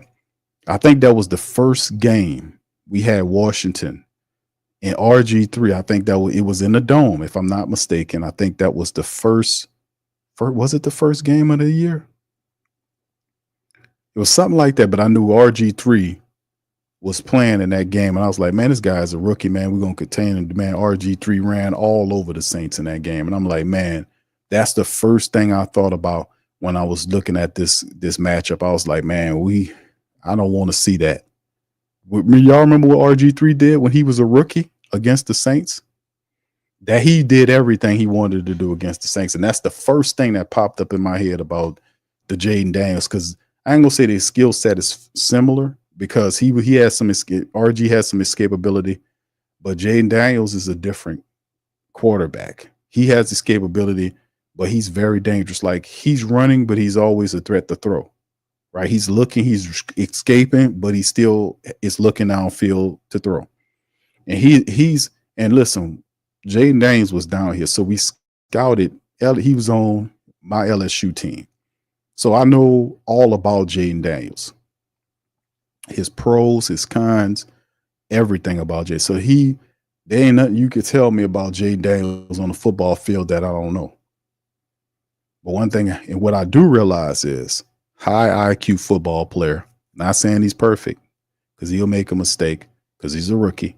But high IQ player, ultimately like a ultimate team leader guy, always positive, got a different level of speed. Like, he takes off and you like, damn, what did that guy go? I mean, just like that. Is very decisive. The majority of the time he sees a lane right there, will pull that damn ball and take off and get 10 yards quick on you on the slide. Will pull, reverse the field, looking upfield, and he can make every throw. He got a gun. He can throw that ball out there. He got accuracy. The kid can play, man. He really developed from what we got, because he hit this heat. We got him. Damn, it's crazy. That's why I was telling the people on Tough Tiger Talk, my college football podcast. I was telling them, listen, we might have lost out on Underwood, which was the kid that was the top ranked quarterback in college in the country for next year. For this year, going into next year, he was committed to the Tigers. The Michigan team flipped him. The Wolverines flipped him because of that NIL money. But I was like, people was kind of upset about that. I said, nah, remember how you got your championship quarterbacks. You didn't get them like you got Underwood. You got them through the transfer portal. That's how you got Joe Burrow. Joe Burrow was backing up at Ohio State. The LSU Tigers got him and developed him into a quarterback. He won a Heisman and a championship. They did the same thing with Jaden Daniels. Jaden Daniels transferred from Arizona State to LSU, and they turned him into a pro. So, when all is not lost, we hit the transfer portal. That's how we build the team. But anyway, you can't tell me nothing about the football field about Jaden Daniels, about what kind of player this is. This dude is a rookie, and he took a dumpster fire that was the Washington team and turned them into respectable people. He really did. So right now, Jaden Daniels, as you can see, just over 2,800 yards passing the ball through the 13 games. His completion rate is just under 70%. For a rookie, that's actually pretty damn good. He averages about 8 yards per yard, and his yards per game is about 217. He has 15 touchdowns and gets 6 interceptions. He has been sacked 29 times, got a rating of 99.4. But the dude, like I said, he's a rookie. He's still learning.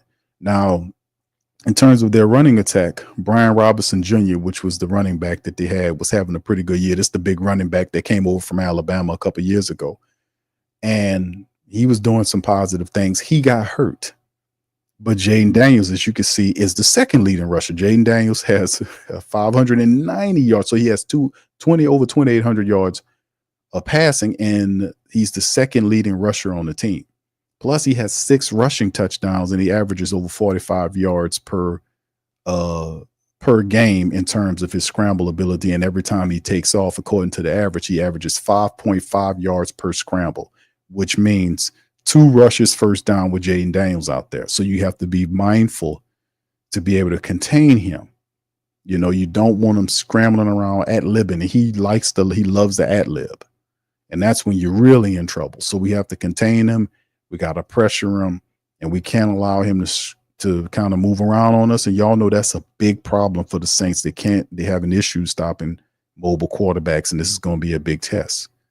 Austin Eckler was the former Charger running back that they picked up to try to help out the running attack. He was dealing with some injuries and issues. But altogether, man, they have a lot of really positive things going on for them. They had some issues at the running back position.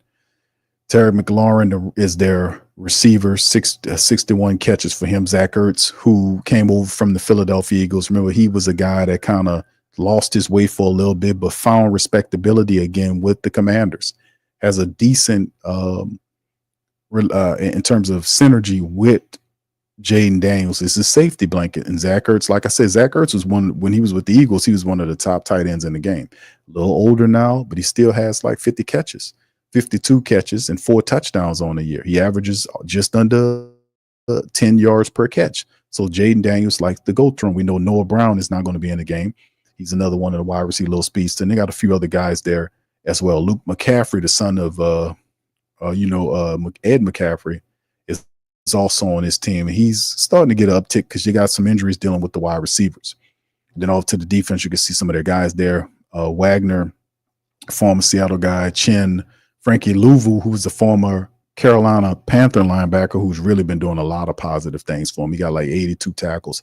Wagner's the top dude, 104 tackles. The master is Frankie Louvu. He has 8 sacks. On a Fowler, who was on the injury list, who should be good to go, is 8-5. I mean, he got 8.5 sacks on the season. So you have 8 for Frankie Louvu, the linebacker, 8.5 for Dante Fowler, which is another guy they have that you got to watch out for. And they're really good at kind of sending guys at you. They're kind of up and down on the defense. They have some injuries going on too. But at the end of the day, man, like I said, this team is it's a good team. They have some pretty interesting people on this team in terms of pressuring you, like with Fowler and Frankie Louvu and Wagner. They got some ball players on this team, and the secondary is a pretty good unit, as we showed you guys on the breakdown. Now let me get to the depth chart so you can see what they look like here. As you can see, Jaden Daniels right here. We just showed some of his statistics at the quarterback. Brian Robinson Jr.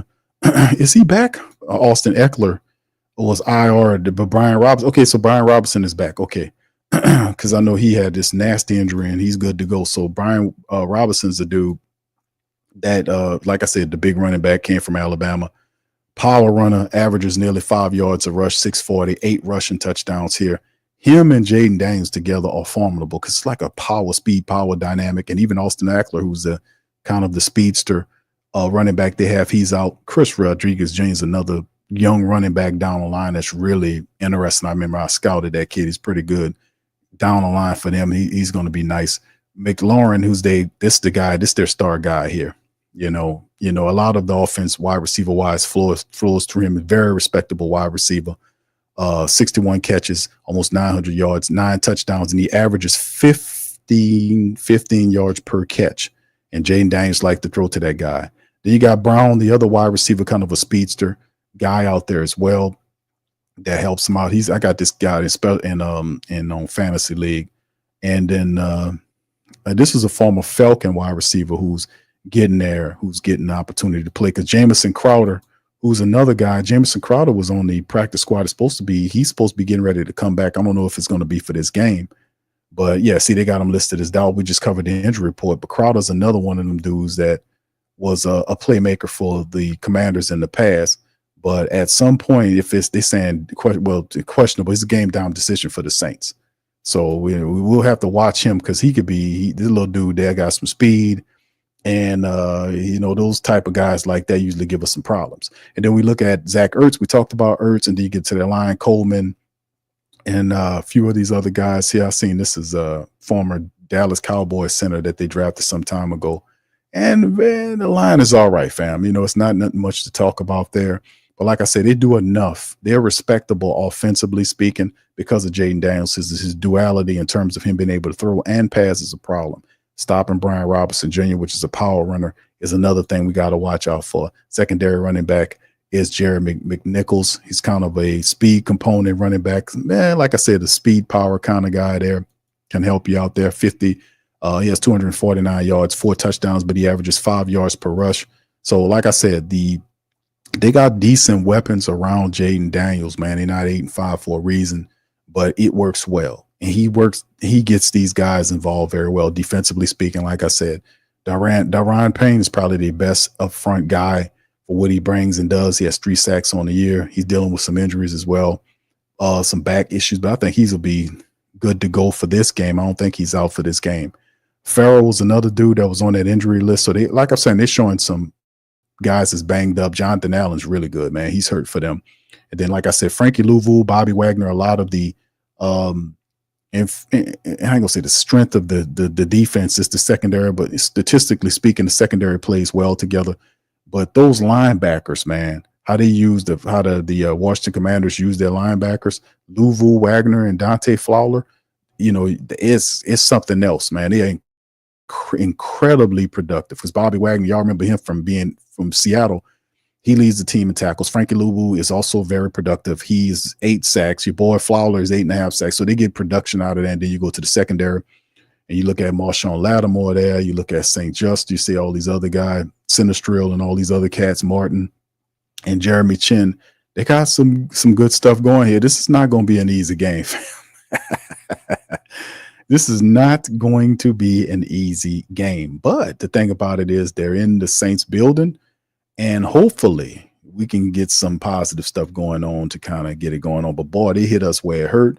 And the fact that we have difficulty stopping a running mobile quarterback, that is a problem. That is the biggest problem. So we'll go over the keys and victories just a second.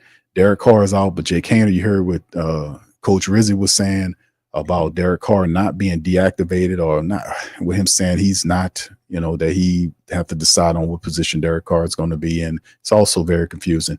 But Jake Haener is the starter. I anticipate Spencer Rattler will be the second quarterback, and Derek Carr will be listed as an emergency quarterback or simply inactive.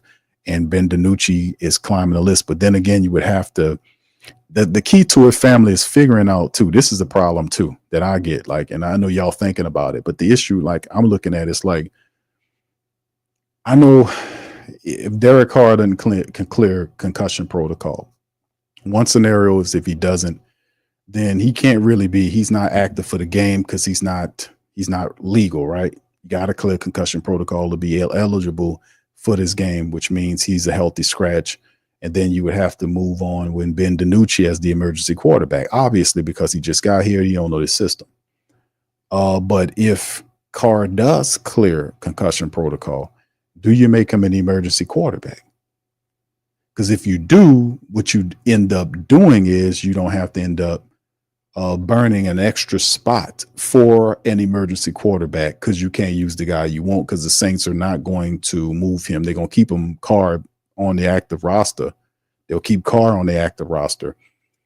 And that's the thing. You see what I'm saying? You get what I'm getting at? It's a juggle game of trying to figure out, where is he? Does he clear? If he clears, I'm just going to make him the emergency quarterback. That way I don't have to burn another spot to bring Ben DiNucci here to be the emergency third quarter. You get what I'm getting at? So that's the shell game that they're waiting to see, because that extra spot can mean a lot, especially offensively speaking.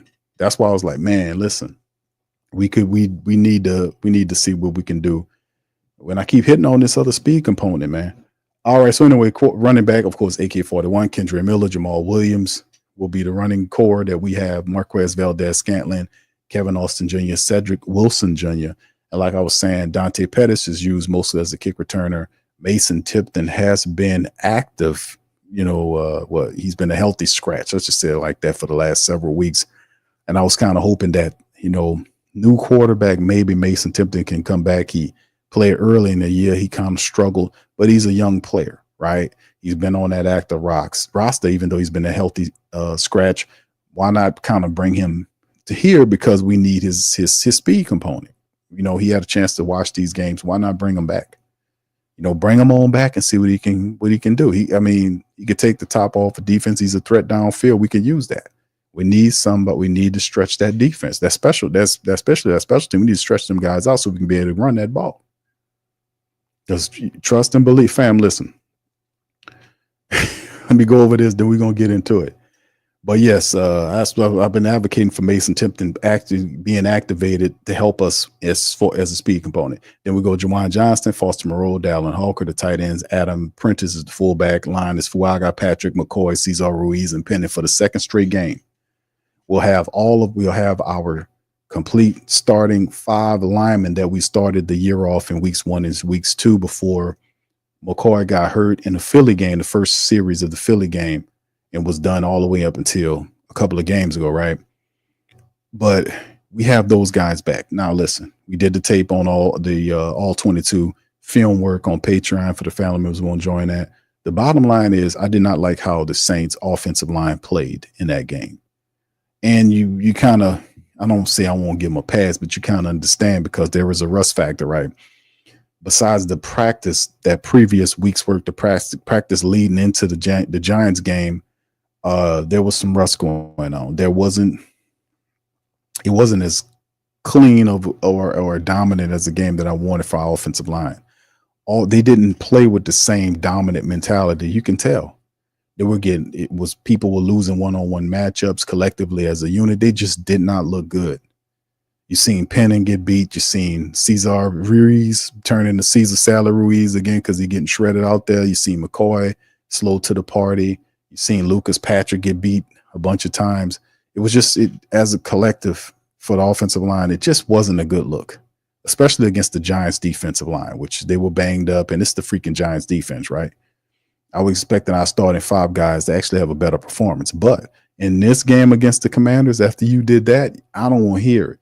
You got to get the offensive line for the Saints have to show up to this game. If you're going to have a chance, you must run the football. There is no ifs, ands, and buts about that. You have to run the football because you damn sure ain't going to beat them people with Jake Haener alone. It's not going to happen. It's not going to happen. Forget about it. The key to winning these games, this game against the Washington Commanders, offensively speaking, is you got to run the ball, which means those 5 starting offensive line have to dominate. They have to dominate and control the line of scrimmage. That's what they have to do for Jake Haener because you got an inexperienced quarterback back here. And you got you. So the Washington Redskins' job is going to man, let's stop the run and force this guy here, this quarterback to beat us. That's what the idea is. That's what the Giants did last week and almost got the win against the Saints. They shut the run down, forced the quarterback to make throws to beat them. Now you got a couple of touchdowns. We got a couple of touchdowns in there. But almost didn't make it. It took a bunch of shit for us to make it. A field goal, a block field goal, and every damn thing to make it, man. We had to do everything to get out of there 14-11. So we need a clearer game. Domination up front. I don't want to hear this stuff about our offensive linemen missing. We need to have a dominant performance by this offensive line if the Saints are going to have success in the Dome against the Washington Commanders. Ain't no ifs, ands, or buts about it, right? Then, of course, we know the Saints defense with Chase Young, Carl Granderson, Cam, Shepard, Saunders, and Brian Bercease cutting up. He's having a phenomenal year. 6.5 sacks doing his thing. He's awesome. Hopefully we get Tanu Pass and your back to go into this mix to help us control Jaden Daniels. So that Saints front will be called upon a lot to slow Jaden Daniels down. Plus, like I said, we talked about that running back. They have big Robinson there. Robinson is going to be difficult too because he got a speed and power component, mostly power, but he runs low and he's tough to bring down. So the Saints will have to kind of get that guy taken care of. So it's a tough chore to do, but what it does is you beat the Commanders. It's a confidence building win that gets you ready for another tough matchup the following week on the road in the cold against the Packers. And ain't no love in Green Bay that's going to help you. There's one in Green Bay that's going to hurt you. But, you know, like, we're going to stay on this. But Pete Werner, Demario Davis, and Willie Gay, we're going to expect Willie Gay to be a big part of the game because his speed, his ability to shadow Jaden Daniels and his speed, remember, let us not forget that Willie Gay was brung here, you know, prior to Mickey Loomis prematurely playing Pete Werner. Pete Werner's been playing really well, but I thought the paying of him was premature because you wanted to see which players would win the money job because you don't have money to pay both of them, do you? Perhaps you do. We'll see. But they gave Pete Werner his deal, and Willie Gay is there as well. But Willie Gay's here because of his speed. He was brung here to help neutralize Chase Young too. Chase Young him and Willie Gay were brung here to speed up the Saints defense to be able to deal with this situation here, which means guys like Jaden Daniels and Jordan Love, this is what they're here for. So a guy like Willie Gay will be counted on to kind of perhaps shadow Jaden Daniels, keep him from escaping out of the pocket. Perhaps at time blitzing him in there to knock him around. You see what I'm saying? That's what Willie's here for. So we'll see if the Saints defense, Coach Joe Woods is a smart dude. Can he use Willie Gay in that role? Hopefully we don't have Demario Davis shadowing Jaden Daniels. That is a recipe for utter disaster. Even Pete Werner. You know, you get your fastest linebacker there to see if you can shadow that guy. You know, seriously, because he is the problem. And then, of course, you look at the Saints secondary, who's playing better. Alante Taylor, you know, a lot of turnover there. Trading Lattimore away, losing Paulson to Debo for the season, and then having your third cornerback move up to CB1 and your rookie move up to CB2, who was CB4, a lot of flux going on.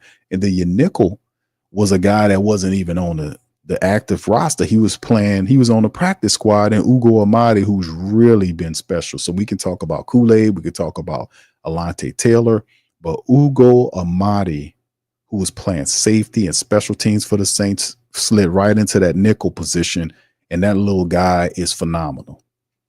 He fits in there. He goes out there. He makes plays, and he's like 5'8" or something like that. But he plays like he's 6'1". He really do. Got a big heart, not afraid of the play, nose for the ball. Make a few mistakes here or there, but Ugo Amadi's been really big in that secondary, fam. I'm just gonna be honest with you. Playing that nickel position, that dude has really stepped up and handled the business, right? And then, of course, Tyrann Mathieu and Will Harris are very solid. And then Coach Wood does mix Jordan Howden in there from time to time to help out to kind of spell those guys. So, like I said, that's Coach Wood's area of expertise is his secondary. He pays attention to that. But overall, the Saints defense has improved much since Joe Woods have taken them over. They really have. They seem like they've got kind of galvanized and have a little identity to know what they needed to do. They're playing way more confident, way more intelligent. They've really done a better job of slowing down the run of the adversaries, and they've been playing good. Now, the special teams, talk about special teams, 0 for 2 last week and field goals. Matt Hayball was kicking on, punting and doing this kind of thing. But, like I said, man, I think Blake had a tough game last week, but I think we'll see. You have to deal with Mickey said in the previous broadcast that we did. Oh, I know, that was, that was weather. I don't know if you noticed or not, but weather played a part of those missed field goals. Let me drop that on you. Somebody saying, and that's what happened, and it was the weather. That's why he missed those field goals, And I'm saying to myself, hey, Mickey, the Giants didn't have a problem with kicking field goals. The weather didn't stop them. Well, hold on now. Hold on now. And we say this because you're trying to contradict me. Hold on. I say, well, look, the Giants are used to kicking there, okay? It's their goddamn building is what I'm trying to say. Oh, okay, all right, Mickey. All right, calm down. All right. But yeah, man, it's just, that's not what the problem was, man. No, it wasn't. But anyway, I think it'll be a better performance special teams wise in the dome against the Commanders. And you might know it that the special teams will be called upon a lot in the game, depending on how our offensive line do. Because if we can't run, we're not going to win. That's the bottom line. It gets it don't get any clearer than that. If we don't run, we don't freaking win. That's just what it comes down to. That's just real spill as it gets. So let's go over it again. Let's go into our keys of victory for the black and gold, right? Let's go to the keys of victory. Number one, offensively, let's go offense first. Our point of view. The Saints have to run the ball. The Saints have 5 starters back on the offensive line.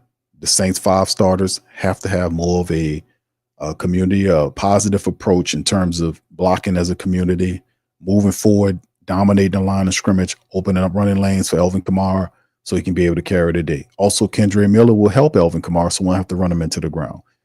Clint Kubiak did mix a little Jamal Williams in there when he had the opportunity, and I was like, okay, that's better. Because if you have a Alvin Kamara, a Kendre Miller, and a Jamal Williams, you don't have to keep Alvin Kamara as back there as a running back.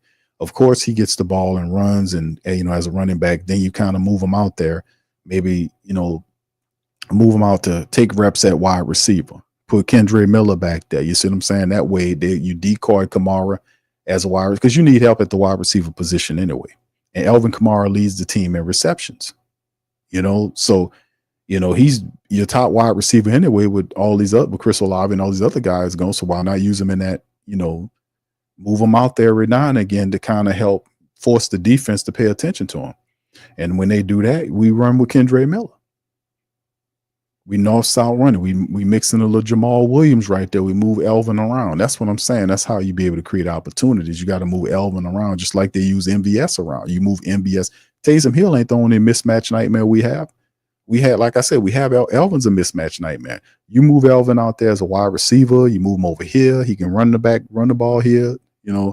Put Kendre back there. Put Jamal back there every now and again. Mix them up. You got 3 3 backs that you can use. Mix them up. Move them around a little bit, create a little chaos for the Washington defensive coordinator to figure out. Don't make it so easy on us. So that kind of thing, but it all starts with the line. If we can't run, we don't win, because Jake Haener cannot beat the Washington Commanders standing back there making throws, and you can't run the ball, and you put all of the pressure on him to do it. That's not fair to do that. So we must run the ball. It starts with Eric McCoy and that damn offensive line. They have to get it together, and we have to dominate that Washington defensive line. No ifs, ands, or buts about it. And then on the defensive side of the ball, the Saints have to contain, because they can't stop them. They'll have to contain Jaden Daniels. They can't allow Jaden Daniels to leak out and improvise. Get out on the edges and look up and find different angles to throw the ball at. You can't let them do that.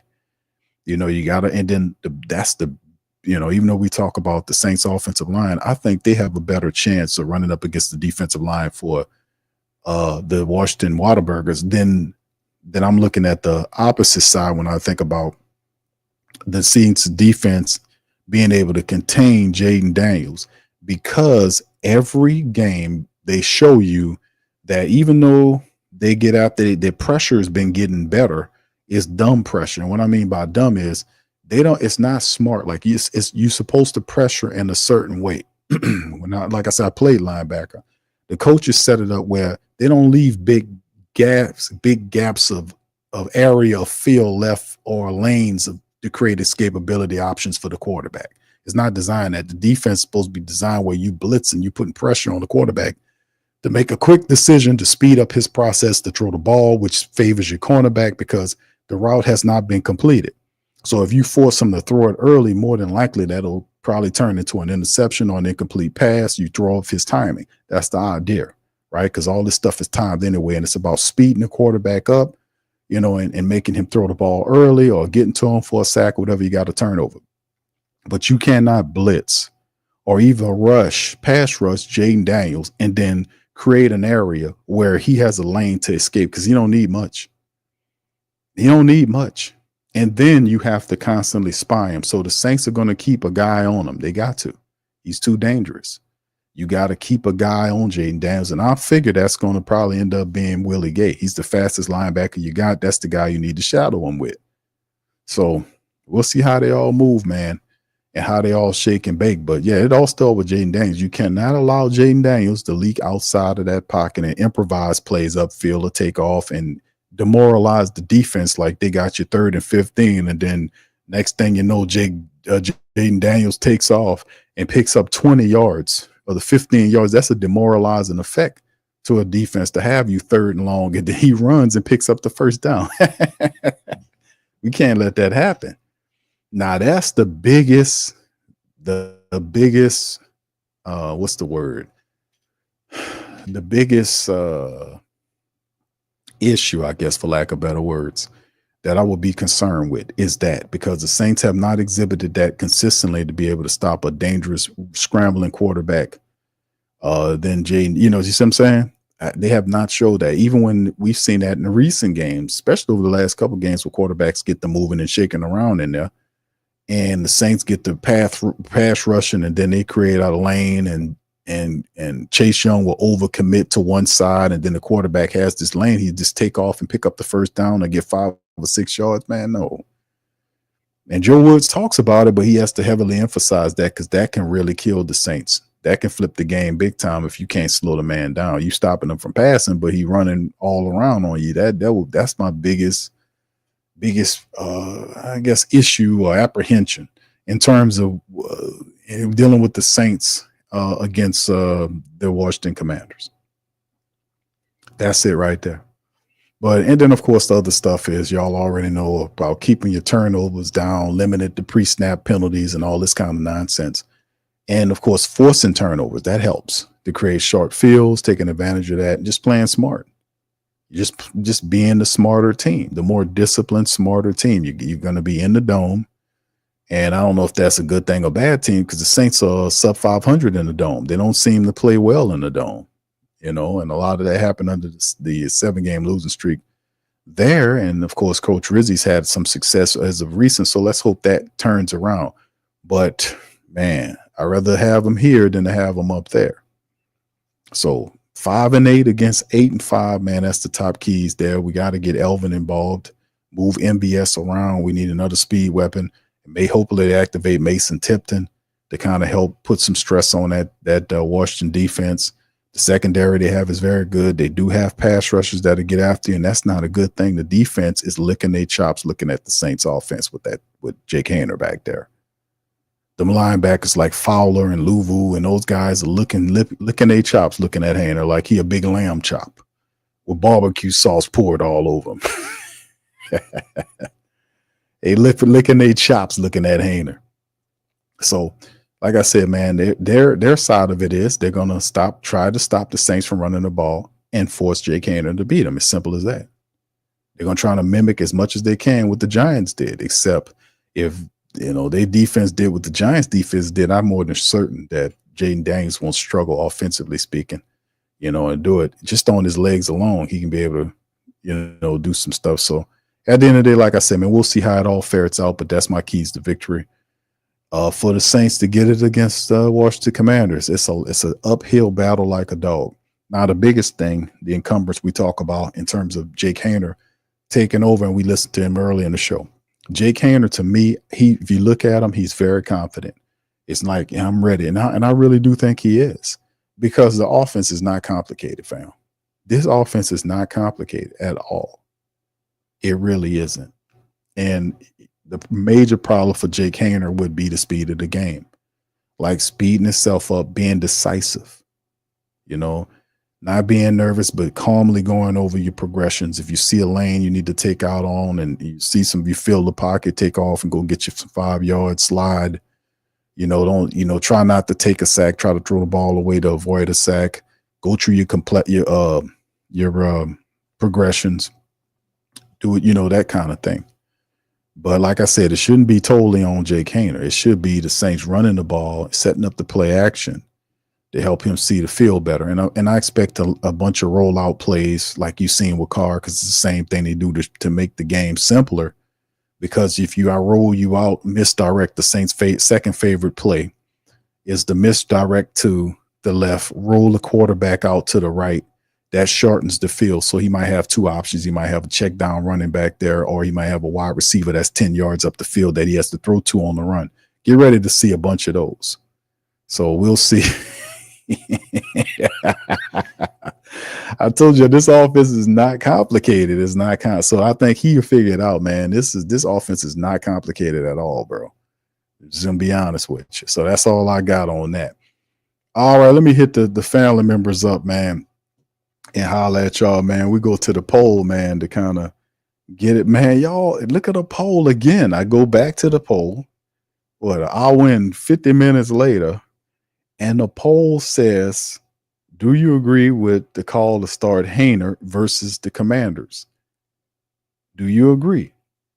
51% says no, they don't agree, and 49% says yes. That's still very close. Early on in the poll, it was 50-50. Now it kind of separated just a little bit, 51-49 no. So people don't agree with it. But Jake Haener did say in the press conference we played earlier today that he has to prove it to you that he can play the position. And he's right. You got to show the Who Dat Nation that you're worthy of being their quarterback. And if you can have a solid outing against the Washington Commanders, might earn you a spot for the Green Bay game. You lose this game, Rattler probably going to get it. But you got to win to stay in. So if he can help contribute to the winning of the game against the Commanders, he'll have another shot in the cold against Green Bay and Jordan Love now, 2 days before Christmas, baby. All right. Big ups to the fam. Appreciate y'all, man, for being in the stream here. Much love. All right. DeAndre says, Q, don't forget to give up the job.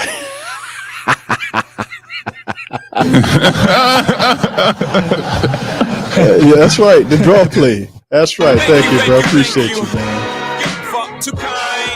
Yeah, bro. Yeah, man. The draw play. Yeah. It's actually who I'm not making it up, fam. Listen, and I'm not, blasting Kubiak, but man, his play calling is vanilla is boring.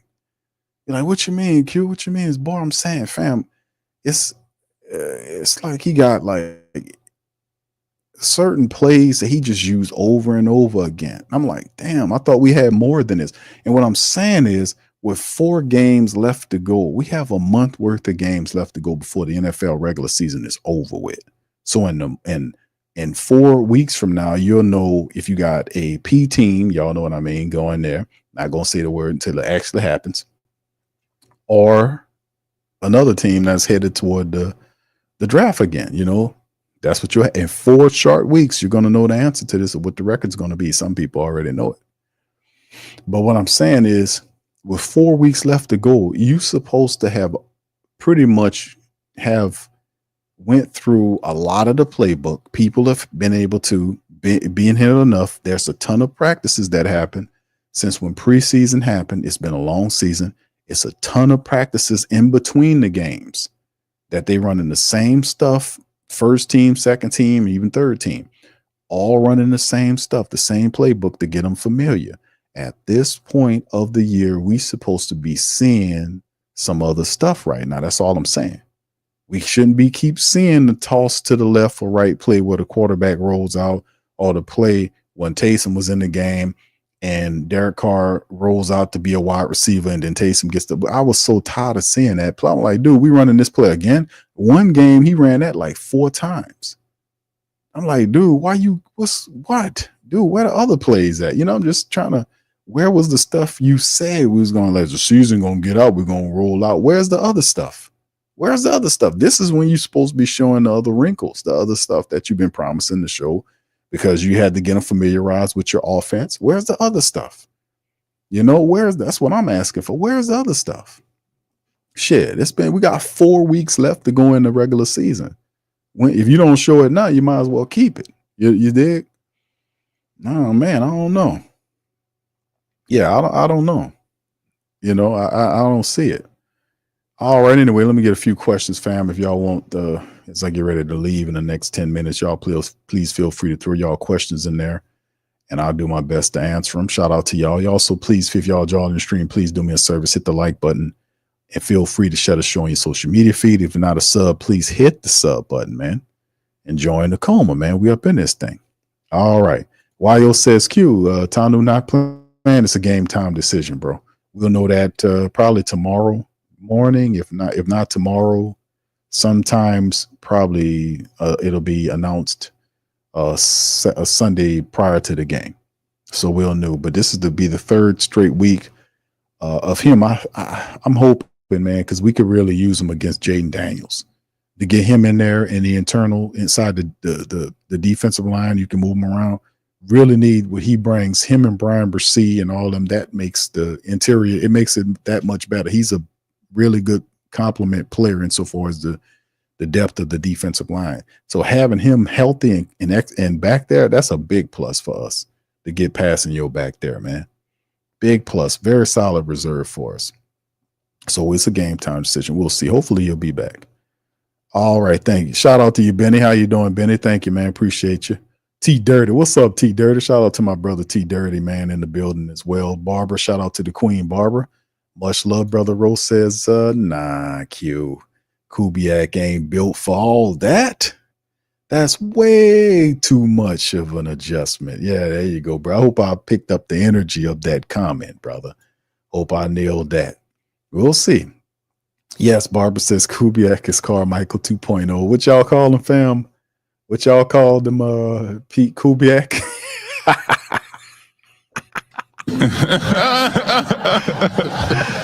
Y'all call that man Pete Kubiak and Clint Carmichael. Said, damn. I said, what? Is it? What was that? Yeah. Clint Carmichael and Pete Kubiak. I was like, oh shit, who the hell? Man. I mean, man, I don't want to throw the man out there, but damn, bro. What I've been seeing, man, that is just, it's not cutting it. It is not cutting it, fam. We don't have like a big part of what he was doing was the trickery part of it. See, I remember what these people say. They just, remember what they said. Like a big part of that West Coast offense that he was supposed to bring was the fact that they would do double motions, sometimes triple motions, all this kind of stuff to force the defense to show whether it's in man or zone, and then you have a thinking quarterback to take advantage of it. That is not what I've been seeing. Even when they do show whether it's man or zone, the Saints don't take advantage of that because it takes the quarterback to be able to read whether they're in man or zone and know where to place the ball. The way the offense is set up is it's almost like it's handicapping Derek Carr because it's a lot of pre-scripted throws where he don't have to read nothing. He just turns and fires the ball to the motioning player, or he just turns and fires the ball here or there. And then some of the plays where he's forced to then turn and read the defenses, many of the plays, and I'm talking as of recent, many of the plays he don't allow the plays to develop before he goes in the check down. I'm like, dude, just wait. You're not getting any pressure. Why are you so antsy to go to the check down? Just be patient and wait to see what's upfield. And there's literally no pressure in his face when he does this. So I'm like, why would you do that? Why are you so quick to check down without waiting to see what plays develop? And listen, it ain't like he's looking there. Because once he turns here, he can't turn there. He locked in here. And then usually if you go watch the tape, that guy's running on that side single covered. The safety out of position. But you got to have the patience to allow the play to develop. That's the frustrating thing that people be getting upset about. But it's almost like the offense is enabling that. And I'm like, no, we don't need that. He's making $150 million. Let the man read the defense and come on out with that ball. Let's go. And it's just weird, man. So at this stage of the game, like I said, it was supposed to be where you force the defense to expose whether they're in man and zone. Guess what? They are exposing whether they're man or zone, and the Saints are not taking advantage of it. It's just weird, man, on tape. Just go watch the tape, man. All right. Rose says season been demoralized. I hear you, fam. I hear you, man. It's been a rough season, man. I ain't gonna lie, fam. It's been a rough season. I'm not gonna kid you, man. Especially watching these games. I was up there doing trivia last game. And people said, man, thank you, Q, for having a boring ass game, but you made it fun. I said, well, I try, When we do our live broadcast, man, I'll be up there laughing and hitting the button and cracking jokes and giving out trivia. And I was like, man, they had a comment made. What was the trivia question I threw out there? About somebody said the Saints offense is something such and it makes no rhyme or reason. And that sparked the song that I used to listen to back in the day. And I say, well, who was the artist that came up with the song No Rhyme or Reason? It's one of my favorite songs. It's very smooth. Y'all know, very cool song. And then I was like, in my head, I was like, they ain't gonna get it. They ain't gonna think about it. And they nailed the piss out of that. I was like, yeah, man, y'all some R&B heads out there. Yeah. Yeah, I know OG. OG says, thank you, JT says, blessings, Q. Merry Christmas to the fam. Same to you, my brother. Appreciate you. Happy holidays to you. All right. Yeah, OG. I talked about it earlier in the show about Randy Moss, man. You just got your alert too, huh, brother? I got my alert like about 45 minutes or so ago. I talk about Randy Moss has cancer. Yeah, he had these eyes were yellow, man, on the broadcast, man. It's like it was yellow. Yeah, he got cancer, brother. All right. Benny says, Q, if the Saints get a top 10 pick, can you say McMillan, Arizona? That guy is good too, man. A wide receiver with the top 10 pick. Man, I don't know. I don't know if I say wide receiver with the top 10 pick. I don't know. McMillan's good too, man. But I don't know. I don't know if to say wide receiver with the top 10 pick, bro. I would kind of focus on my lines. I still feel like the Saints offensive and defensive lines need more people. Like for real. And I know they acquired more draft capital. They gave up Marshawn Lattimore. They added more draft picks to add more talent there because of the salary cap situation. They're not going to be that much active in free agency. And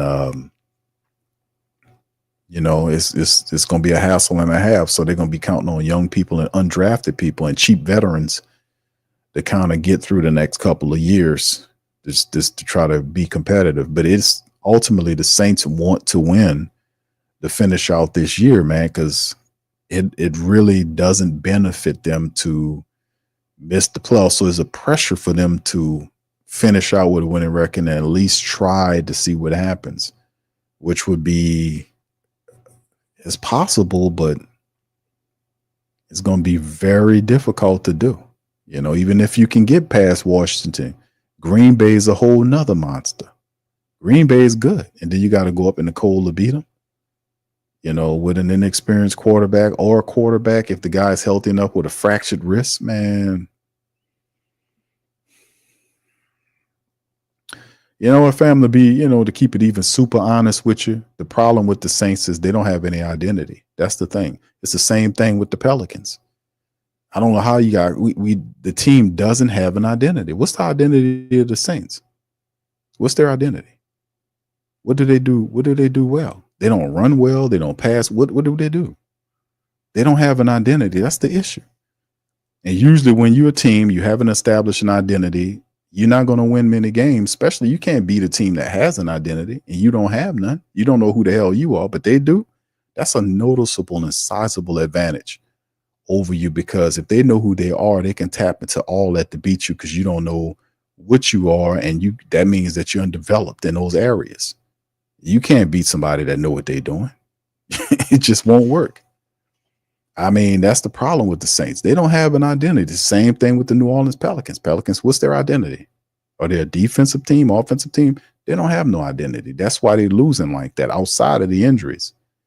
Because even if you had injuries, you would still be able to keep true to your identity. If you was a gritty defensive team, then you would have gritty lockdown performances every damn night. Now, you might fall short offensively speaking, but you would play to what you are comfortable being, which is what's the grittiness of whatever, if you're defensive or offensive, whatever your identity is.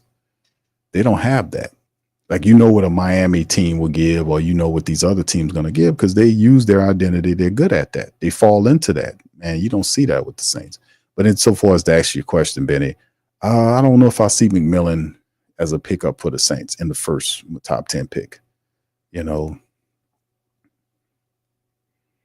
I'm gonna have to start getting back into the mock stuff too coming up soon, man. But it's a part of the game, man. Wide receiver, I guess it wouldn't be too bad because, you know, Chris Olave with these concussions, you got MVS on a 1-year deal, and what do you have? You got Rashid Shaheed, who is coming off of injury as well. So, and you know, keeping it honest with you, wide receiver wouldn't be a bad choice if you think about, you know, that. And with Chris Olave with all these concussions, you don't know, that wouldn't be a bad choice if you think about it, man. Thank you for the question, bro. All right. Yeah, the clown music. Why? Oh, yeah, I did the clown. Yeah, we had some fun, man. We had some fun. That's what I do, man. We get up here and have some fun. Whether the Saints lose or not, we're gonna have some goddamn fun. That's what I say. I ain't gonna let them bum me out. Professor, shout out to Professor says O-line with the first. Yes, indeed, Professor. That's what I was saying. And thinking about the injuries, if you have to kind of really delve into it and you go into it like the future of Chris Olave with all these concussions, Rashid Shaheed coming off an injury, but MVS is going to be a free agent. So you kind of are in a interesting position from a wide receiver standpoint. And if you can get a McMillan, that's actually not a bad choice considering all those things I just said. But offensive line, to me, it should be, should be also high on that list, because Lucas Patrick shouldn't be starting for the Saints, man. That's a rotational backup offensive lineman. He shouldn't be starting. And besides, I'm not really big on Cesar Ruiz either. I don't know, we stuck with Cesar Ruiz. He had one good year, but Cesar Ruiz gets beat all the time, and I'm sick of seeing it, man. Sick of seeing it. He gets beat all the time. Guys throw him on the side. He gets beat to position. I'm just tired of seeing him get beat so much. John says Loomis runs the team like one of those old carts at the Bell Promenade Mall. The Bell Promenade Mall back in the day. I remember that, man. I remember the Bell Promenade, brother. Where you from, Marrero, John? Brother Devon says we need a good nose guard, O-line help, wide receiver, and another slot corner. I'm not mad at none of those. Not at all. All right, Can you too? You says trade down, get younger faster. You know, F a top 10 pick this year. Okay. All right, Brother Wallace says defensive tackle. Okay. All right. Thank you, brother.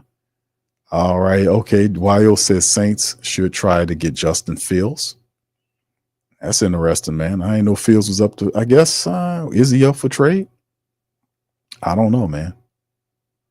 All right. Barbara says Haener is no better than his fans think Rattler is. He'll prove that Sunday. Thank you, Barbara. Shout out to you, Queen. Appreciate you as always. Yeah, and big up Sell the fam, man. Bro says Kubiak thrown no wrinkles out there. Run to the left, run to the right pass. Yeah, he's really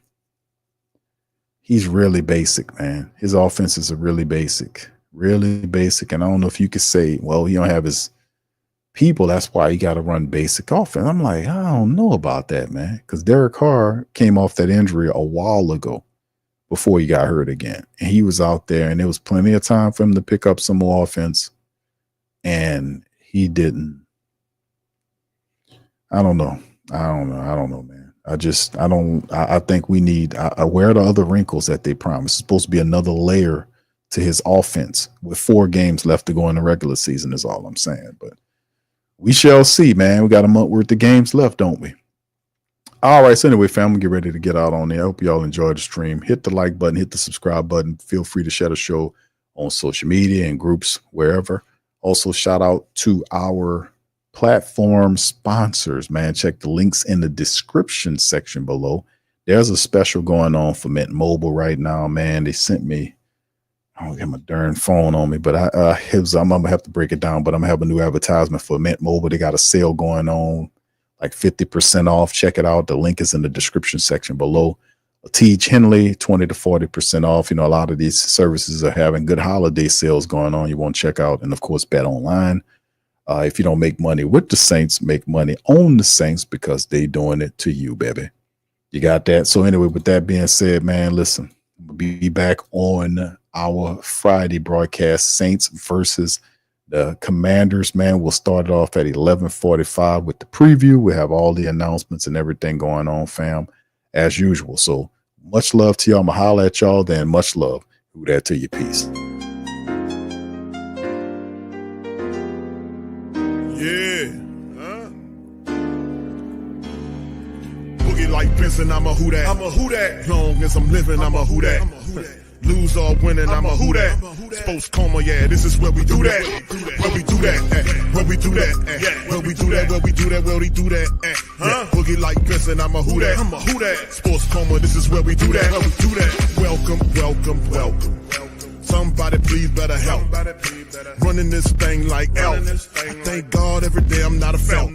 Go to YouTube Live with Big Q and the guys. If you ain't ride or die, the bandwagon get flipped. Been marching in, that was way for the ring. I was yelling out your shame for the championship. Bucking on town, duck down. Falcons, pluck, get shut down.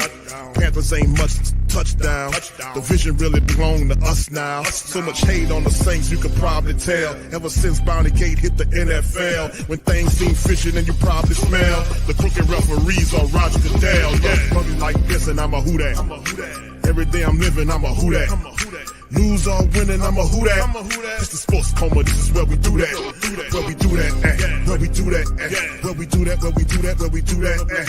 Boogie like Benson, I'm a who that. It's the Sports Coma, this is where we do that. You're listening to the Sports Coma with Big Q and the guys on the PRO Media Network.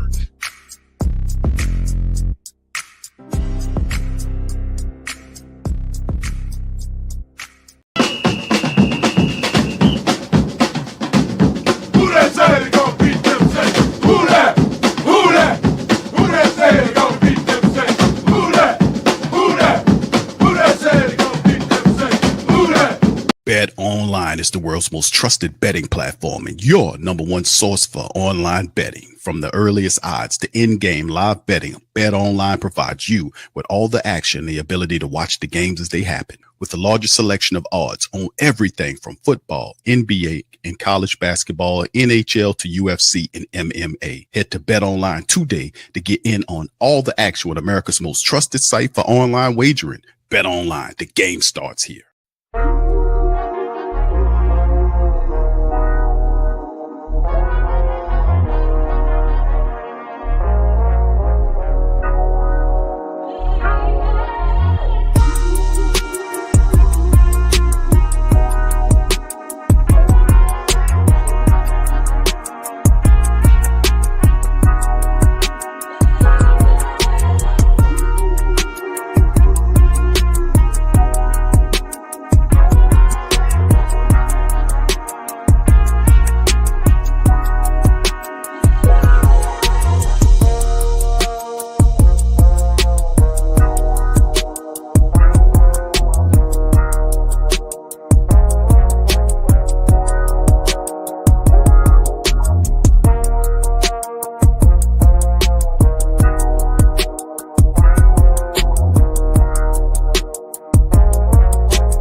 WhoThatDaily.com. That's right, the WhoThatDaily.com. Your one-stop shop for everything New Orleans Saints, New Orleans Pelicans, LSU Tigers, even the top flight boxing news. So if you're a Who Dat and you're looking for a place to stay up on your team, WhoThatDaily.com is your site. The WhoThatDaily.com for the sport Who Dat in all of us.